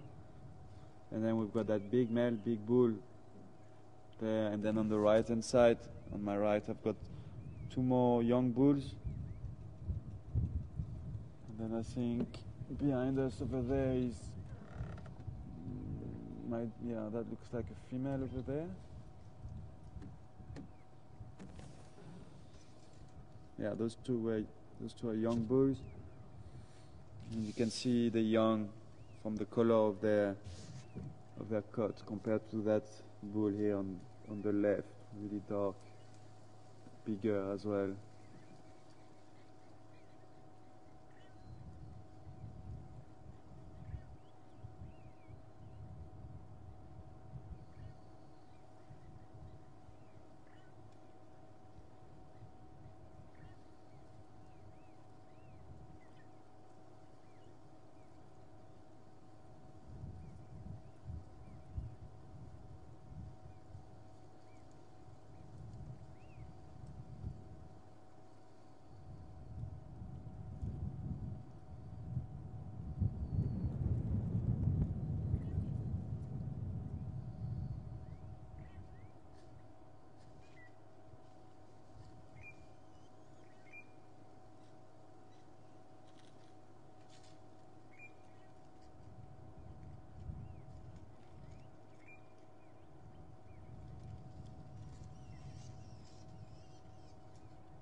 Very beautiful, that mare. It's got a nice posture.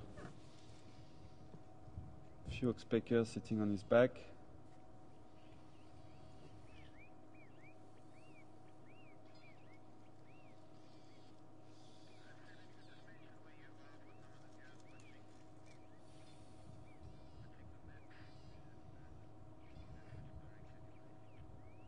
Oh, I'm not too sure.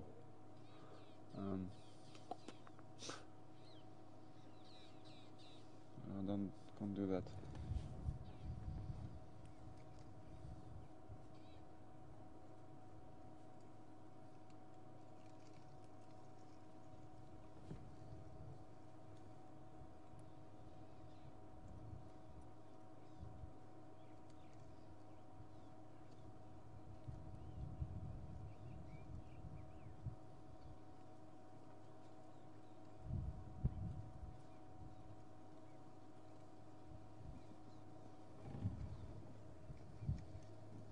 Some people want to know where I am. I think I am on Gary cut line, Gary Buffer cut line, and oh, no, I don't think that's cheetah cut line. Or might be. Yeah, maybe. Sorry?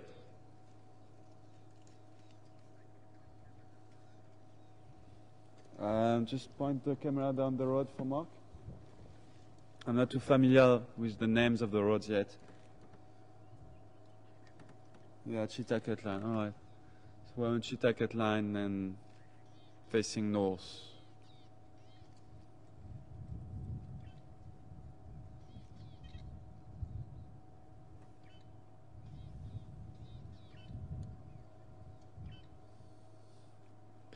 What are you looking at, baby one? Very curious. Look how fluffy his horns are. Nice eyelids as well.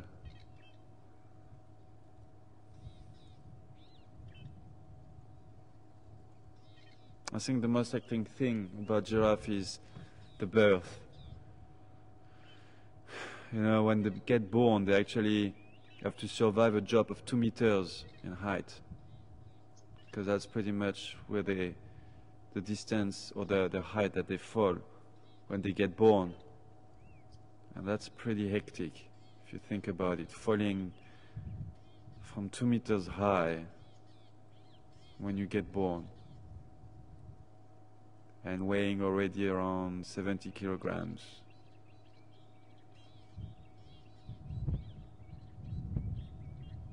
That's kind of like a welcome to life. Be strong. Survival of the fittest. Oh, what?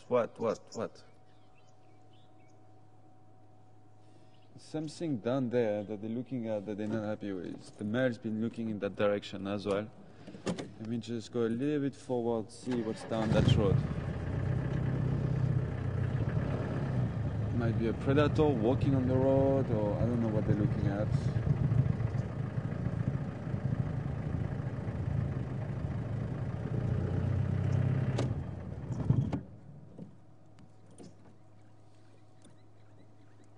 Still looking that way, eh? What? What you seeing that I can't see because I'm not 5 meters high?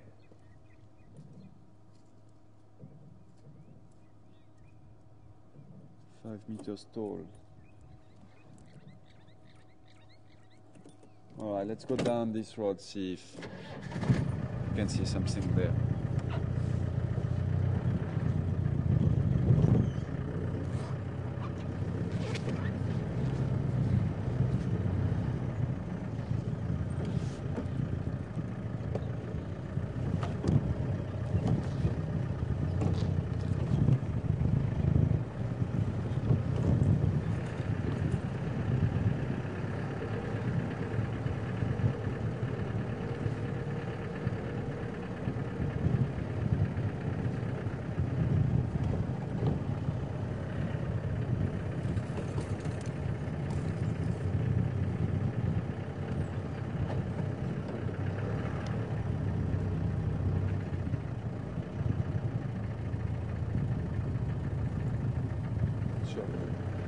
Pretty sure I saw a cat with spots, but no, it's herbs, dry herbs, these branches playing tricks on my mind.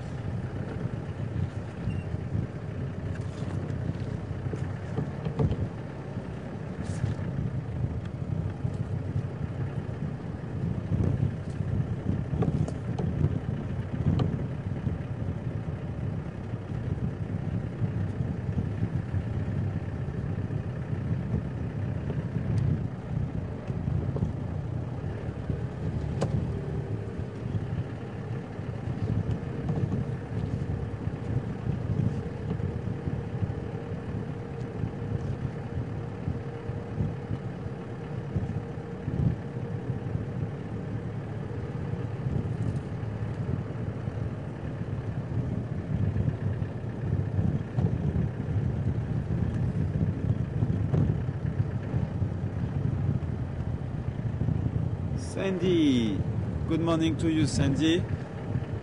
Nice to have you with us.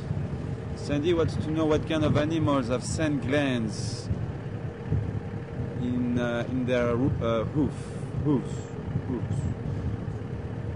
Most of the antelopes do, Sandy.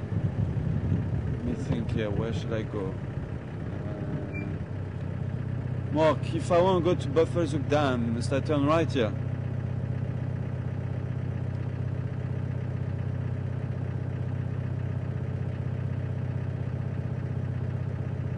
Yeah.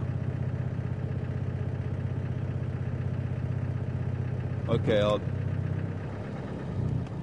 I'll take Quarry Pan Road then. Oh, there or over there?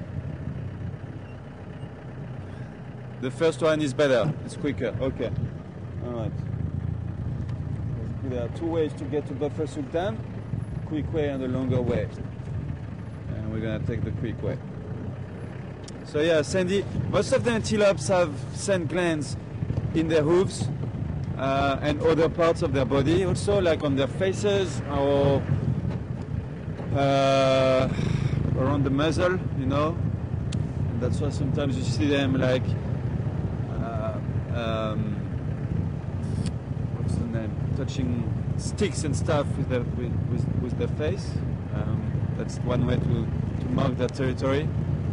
But yeah, also between their hooves. Can't give you the list of the ones who do and the ones who don't, but most of them, I would say, most of them have sand glands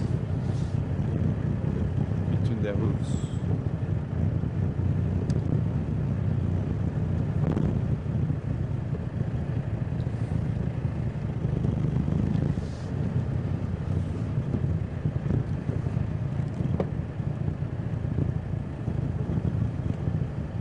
Nancy and all the pondies, good morning.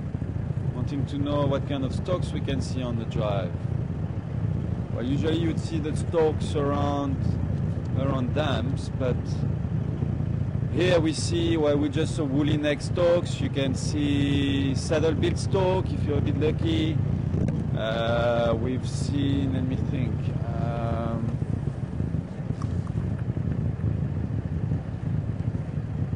White stalk, black stalk, Hadeda ibis, if you can call it a stalk, I don't know. Hadeda ibis, it's an ibis, it's not really a stalk, but close. Hammerkop is a kind of stalk, so we see hammerkops as well.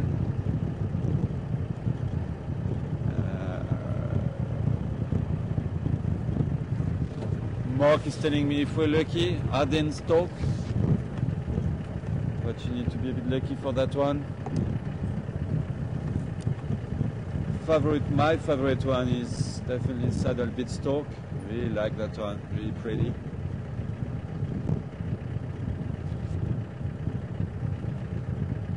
So yeah, that's pretty much it, Sandy. Oh yeah, yellow-bill stalk. Mark is also helping me on that side.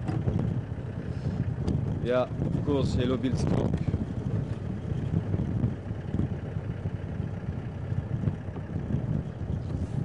Open-bill stalk, but I've never seen one here. Also need to be quite lucky to see an open-bill stalk. We had them, Mark saying he had them at Treehouse Dam. How long ago?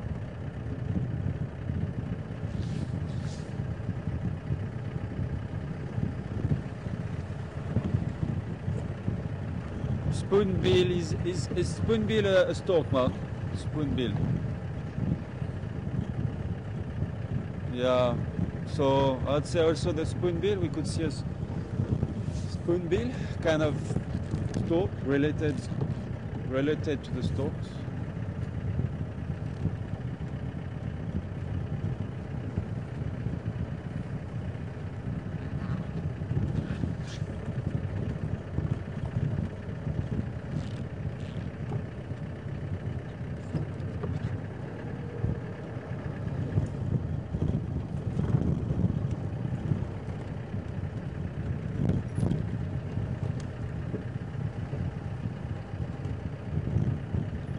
Buffershoek Dam. Let's see what's happening here.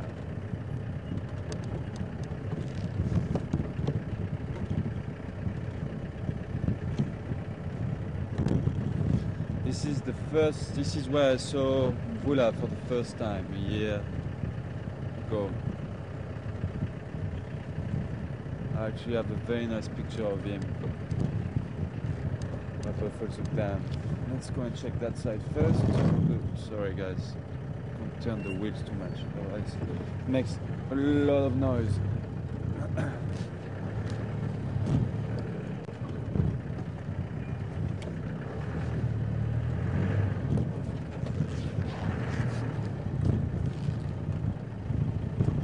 Looks pretty quiet to me this morning around here, but you never know.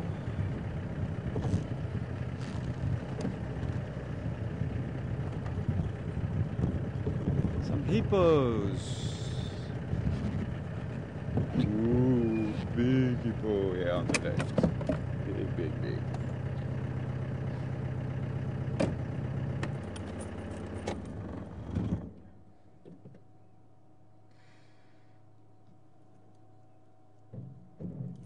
Hello, hippopotamus.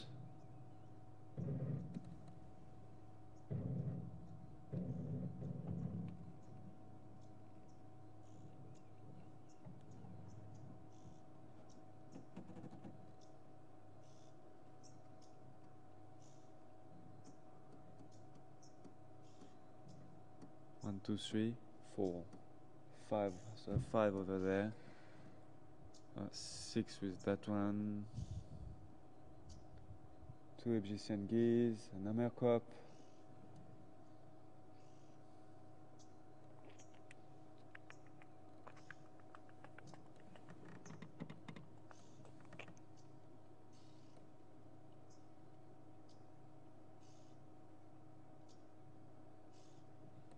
Okay.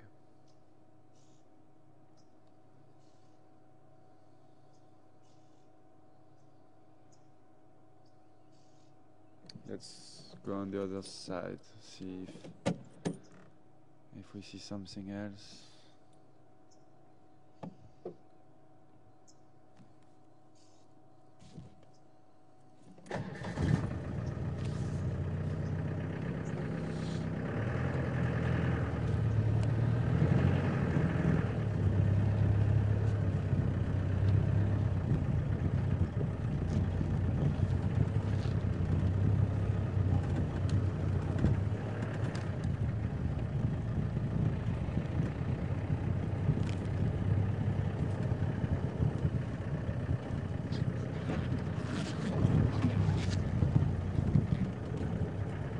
Check that hornbill there. That's very interesting, guys. That's very interesting.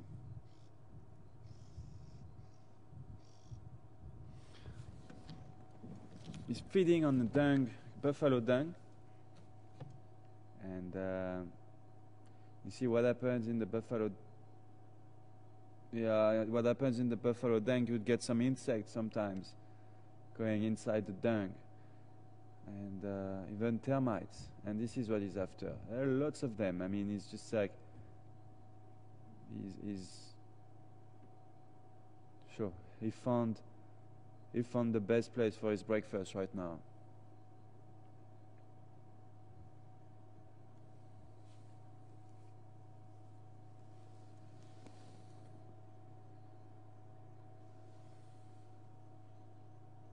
And that shows you how everything is just used in the bush, and how everything is connected. That's what I like, you know.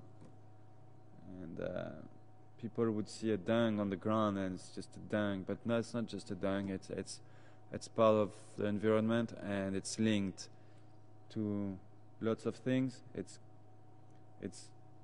a source of nutrition for some insects, and those insects are a source of nutrition for some predators. Everything is linked. Everything is a chain. So it's a dung. Then you got insects eating inside the dung. Then you get hornbills. Guinea fowls also would come and eat those insects. And then you would get predators like a yellow-billed kite or a martial eagle would come down and grab that guinea fowl. And then a snake would eat that eagle. And then a honey badger would eat the snake. Everything from a dung, piece of dung, and then you get a food chain all the way around it. And that's great. That's just the beauty of nature.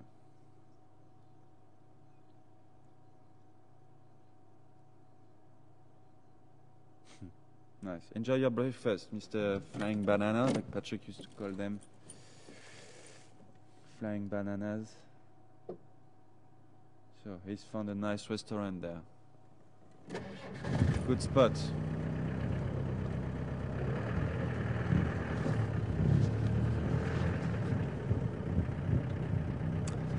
And talking about survival, folks, that's an example of survival. If you're lost in the bush, you're looking for food, you need insects. You need insects, larvas, and bugs are full of proteins and different kind of vitamins, and you need them to survive. And usually where you see where you find animals, how can I say? Where you see where animals get their food from, it's an indicator for you to also get some food from there. So let's say I would be on a survival situation right now, and I'm walking through the bush, and I bumped into that hornbill feeding from the buffalo dung.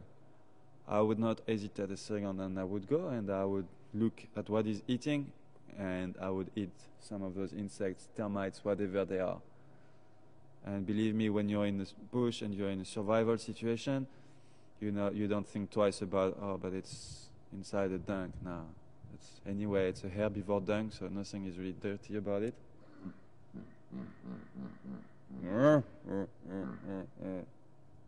Morning, Mr. Hippo. So this is a way that would help me a lot right now if I had to survive. I would get lots of proteins from those insects and those bugs inside that dung. We'll talk more about survival. I want to show you guys some stuff sometimes on drives and explain you a few things and give you some survival tips.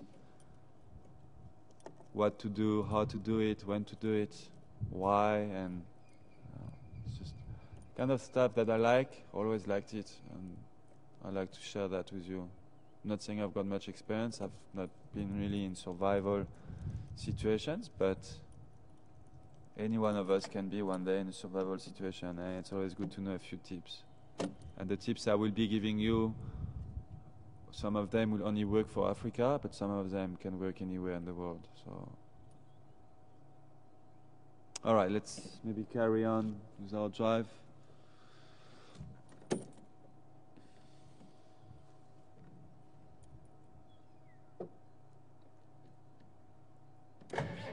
Maybe this afternoon we'll do a bit of survival. See how it goes.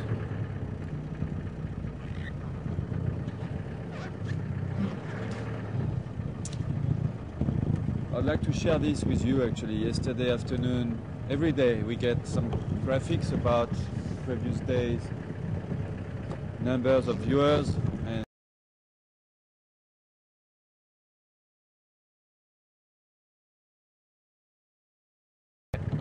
yesterday afternoon I'm glad to inform all of you that we had at peak, which was around 5 o'clock, we had 1,626 viewers at peak, and that's great, folks. That's amazing. That's really nice. Even Yuri was impressed, sent us an email saying, "Wow, am I reading that graph correctly? It's 1,600 something at peak." And it makes us smile, you know, Mark and myself and Becky. It makes us smile when we see that, because there's lots of people who are out there watching us, and we want more. We want more. We need more. We need lots of viewers.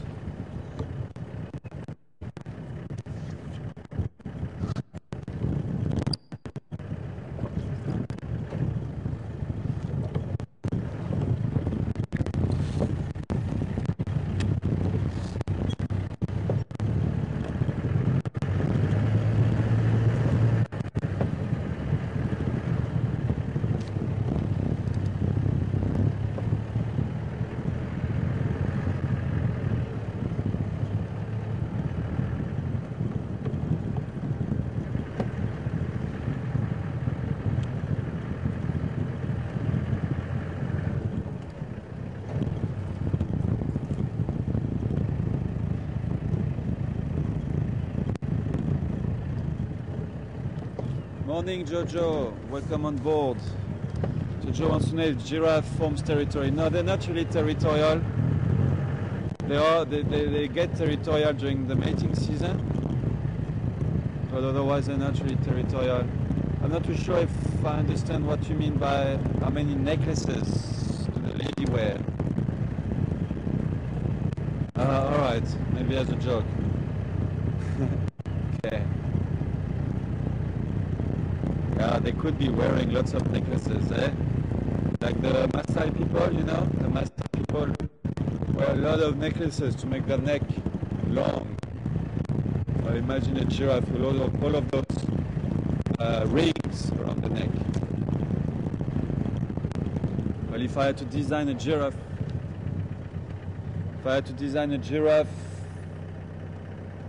yeah, I know. If I had to design a giraffe for a cartoon, then that's how I would design her. With lots of rings around their neck, like the Maasai people in Kenya. And who was that question from? Mark, who was asking about my background? Was that Sandy?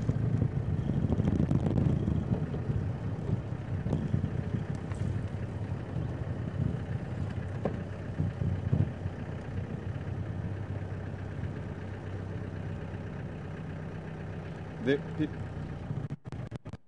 people in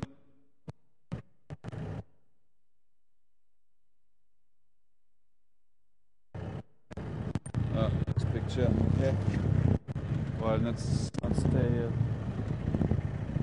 Okay.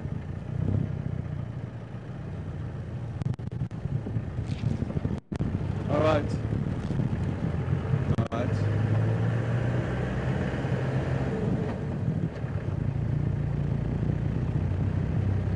Alright, I hear from Mark that Cathy and some other people want to know a little bit about my background, what I've been studying and where I'm from. And so I'm originally from Gabon, folks. I was born and grew up in Gabon in Central Africa.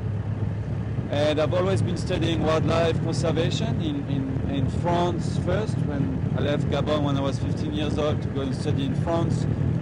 And I studied wildlife or European wildlife management, and then I came back to Africa.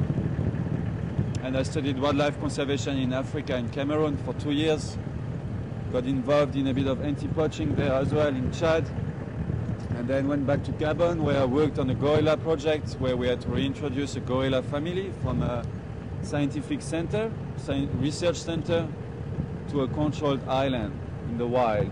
And I was part of the project. I was assisting some scientists there, and it was one of the best years of my life, working with gorillas. I had some very nice encounters, some very nice moments with that gorilla family. That was really nice. And then I came to game ranging and lodge management, and got a few qualifications about guiding. And once I got all those qualifications, I got into the guiding industry, but not really a guide as like a game ranger, as like in a reserve. More a guide as like taking people on a tour. So I'll take people on a 3-week tour from Cape Town to Vic Falls or wherever in South Africa, in Mozambique, and for 3 weeks I'll be with a group of, let's say, 10 people, and I'll take them on hikes, on canoes, you know, like do a bit of kayaking there and there, lots of hiking and camping, and going to some game reserves like Kruger or Forosi Shushului or Etosha in Namibia, which was really nice. Take them to Swaziland and Lesotho, which are 2 countries inside South Africa. Lesotho being very beautiful, especially, oh, got some elephants. Lesotho being a very pretty country for hiking, especially in winter, where you get to hike in the snow. Lesotho means the kingdom of the sky, and that's because it's one of the highest countries in Africa. altitude-wise, and in winter it gets very, very, very cold, freezing actually, but it's just scenic. It's beautiful landscape, and for hiking it's one of the best destinations. So that's what I've been doing for 4 years, and then I worked in the office. I don't know why I did that, just needed to do a change, and I ended up working in an office in Cape Town as a tour consultant. I just lost the plot after a year. I did it for a year, but this is my office, guys. This is my office.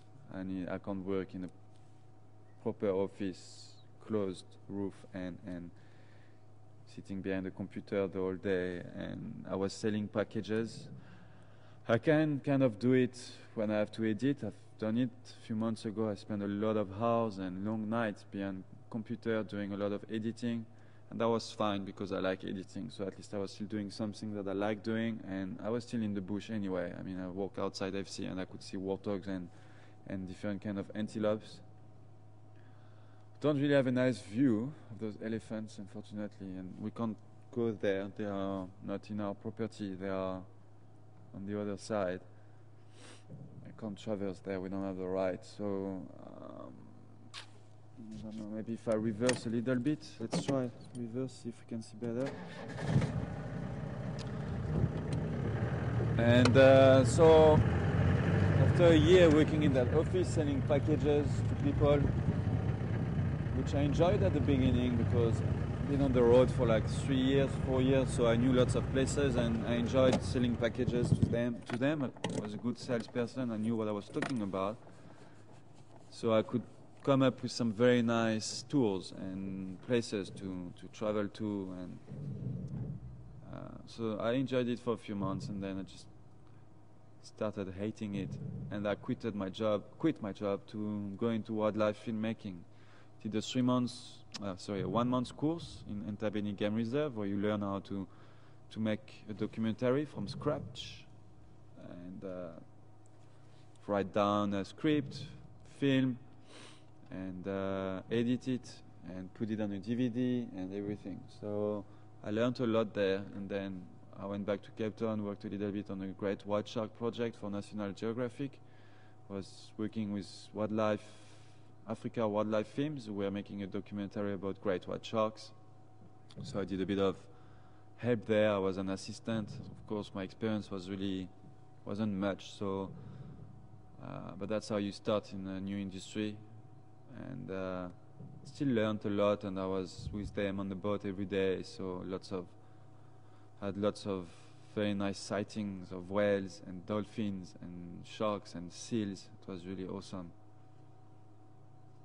It was really, really awesome. Did that for a few months, and then Emily Wellington phoned me and asking me if I would be interested to come and work at Juma, do a bit of editing for them with the possibility to get into camera work. So I said yes and arrived a year ago, did some editing, got involved into camera work and directing, and then got involved into a lot of editing when we had to produce lots of 3D series and things like that for sales, for TV production. So I wasn't too much behind the camera anymore. And then got back behind the camera a couple of months ago and thought, okay, let's maybe try to do a bit of presenting, get my knowledge back on track, because the bush is a bit like a language. You need to be out there and practice and stop at birds and identify them, and stop at trees and identify them and learn about them and talk about them, and tracks same. And so that's what I'm doing, and I'm enjoying it, and it's nice to be sharing it with you. I wish we could see those lilies a bit better. They're fortunately going to the east, and soon we won't be able to see them anymore.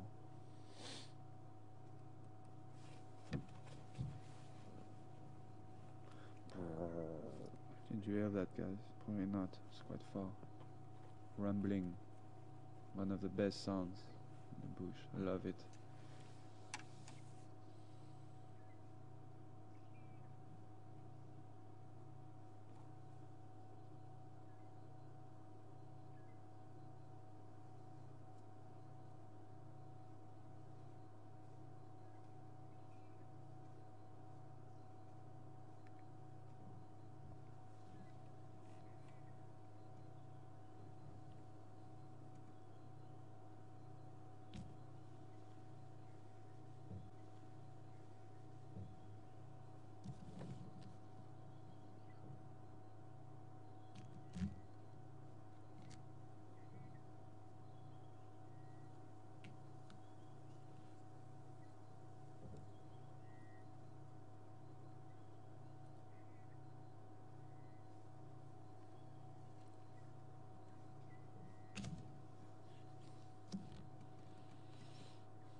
guys. Not the best view, and they're all gone deep into the bush now. So let's just carry on with our drive and see what else we can find on the road.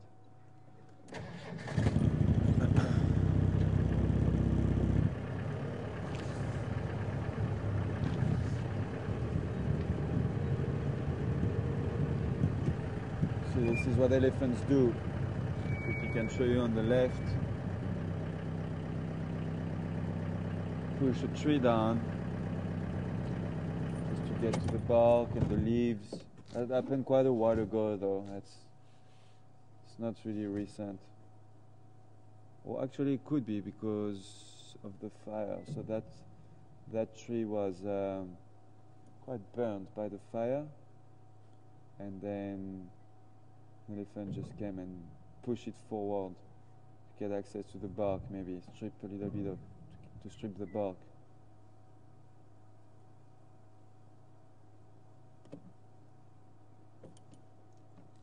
Okay. The elephants have quite a big impact on the vegetation, pushing trees over and striping barks of trees. That's why when you have a overpopulation of elephants, it can be quite a problem. It can be quite bad for the vegetation.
Good morning, Stuart, in Scotland. How's the weather there in Scotland? I hear that it rains a lot. Is that true? I wonder. Anyway, welcome to Juma, Scotland. Welcome to Juma, Scott. Stuart. Get confused between the names and the countries. Stuart wants to know if hippos move from a waterhole to another one, or if they usually stay always in the same waterhole. Yes, they would move, Stuart, from one place to another one. You can, if let's say if a waterhole gets a bit too dry, then they will get out of it and they'll find another one. And also what you must know is at night they will move around that waterhole. They would go and graze. They would leave the waterhole at night to go and graze in the surrounding areas around the waterhole. And they can cover quite large distances at night, actually. And if they do get, while they're grazing, if they come upon another waterhole which is not occupied, because hippos are very territorial, so if a waterhole is occupied, they will not get into.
Hi, everybody.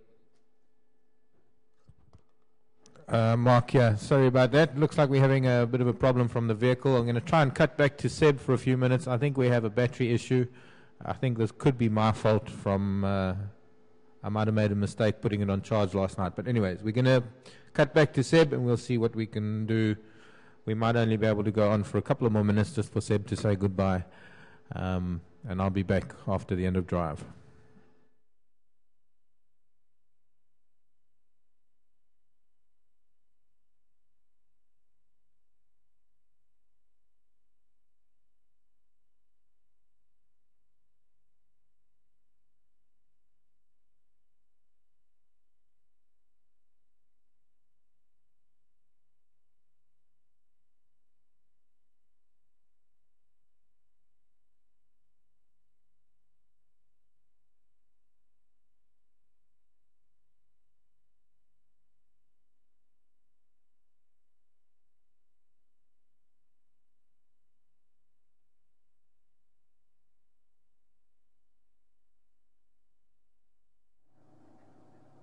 All right, welcome back, guys. I can't stay too long because the batteries are dying, so we're gonna have to go back and put the vehicle in charge. And we don't have sound. Just let me know when we have sound. Okay. Sorry, Mark thought we didn't have sound. All right, the equipment is really getting is dying now, so I'm gonna have to go and put the vehicle in charge. Thanks for being with us this morning. And we'll go again this afternoon for sure at 3:30 Central African time. I'll be presenting. Becky will be behind the camera and Mark in FC. So thank you for all your questions this morning, and I will see you a little bit later. We need to charge the batteries now. Bye, folks.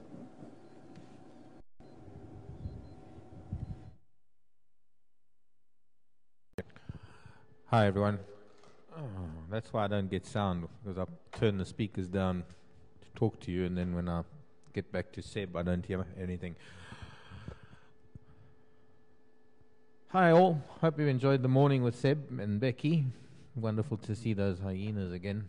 And it's not only Karula and the cubs that we have to watch growing up. It's also great to have other animals and their children. I guess I do have to take the blame for this. I made a mistake connecting the batteries last night, and so the vehicle wasn't charged properly, and so we're going to bring it back, put it on charge, and everything should be fine for the PM drive this afternoon. My elbows again. So I'm just going to quickly check in chat. Also, yes, nice to see so many new viewers, and welcome to all our new viewers. We do have a few hurdles trying to broadcast from the bush. For those of you new viewers, it's not all straightforward. We're using a lot of equipment that should be indoors and that's on the vehicle, driving around the dusty African bushveld. So we have the odd hurdle every now and then. Anyways, this is Djuma Game Reserve. You've been with us on our live morning safari, and we will be out again this afternoon at 3:30 Central African time. Do join us then. Have a very good day. Those of you going to bed, sweet dreams. You get to go to bed 15 minutes early today. Good night. Sleep tight.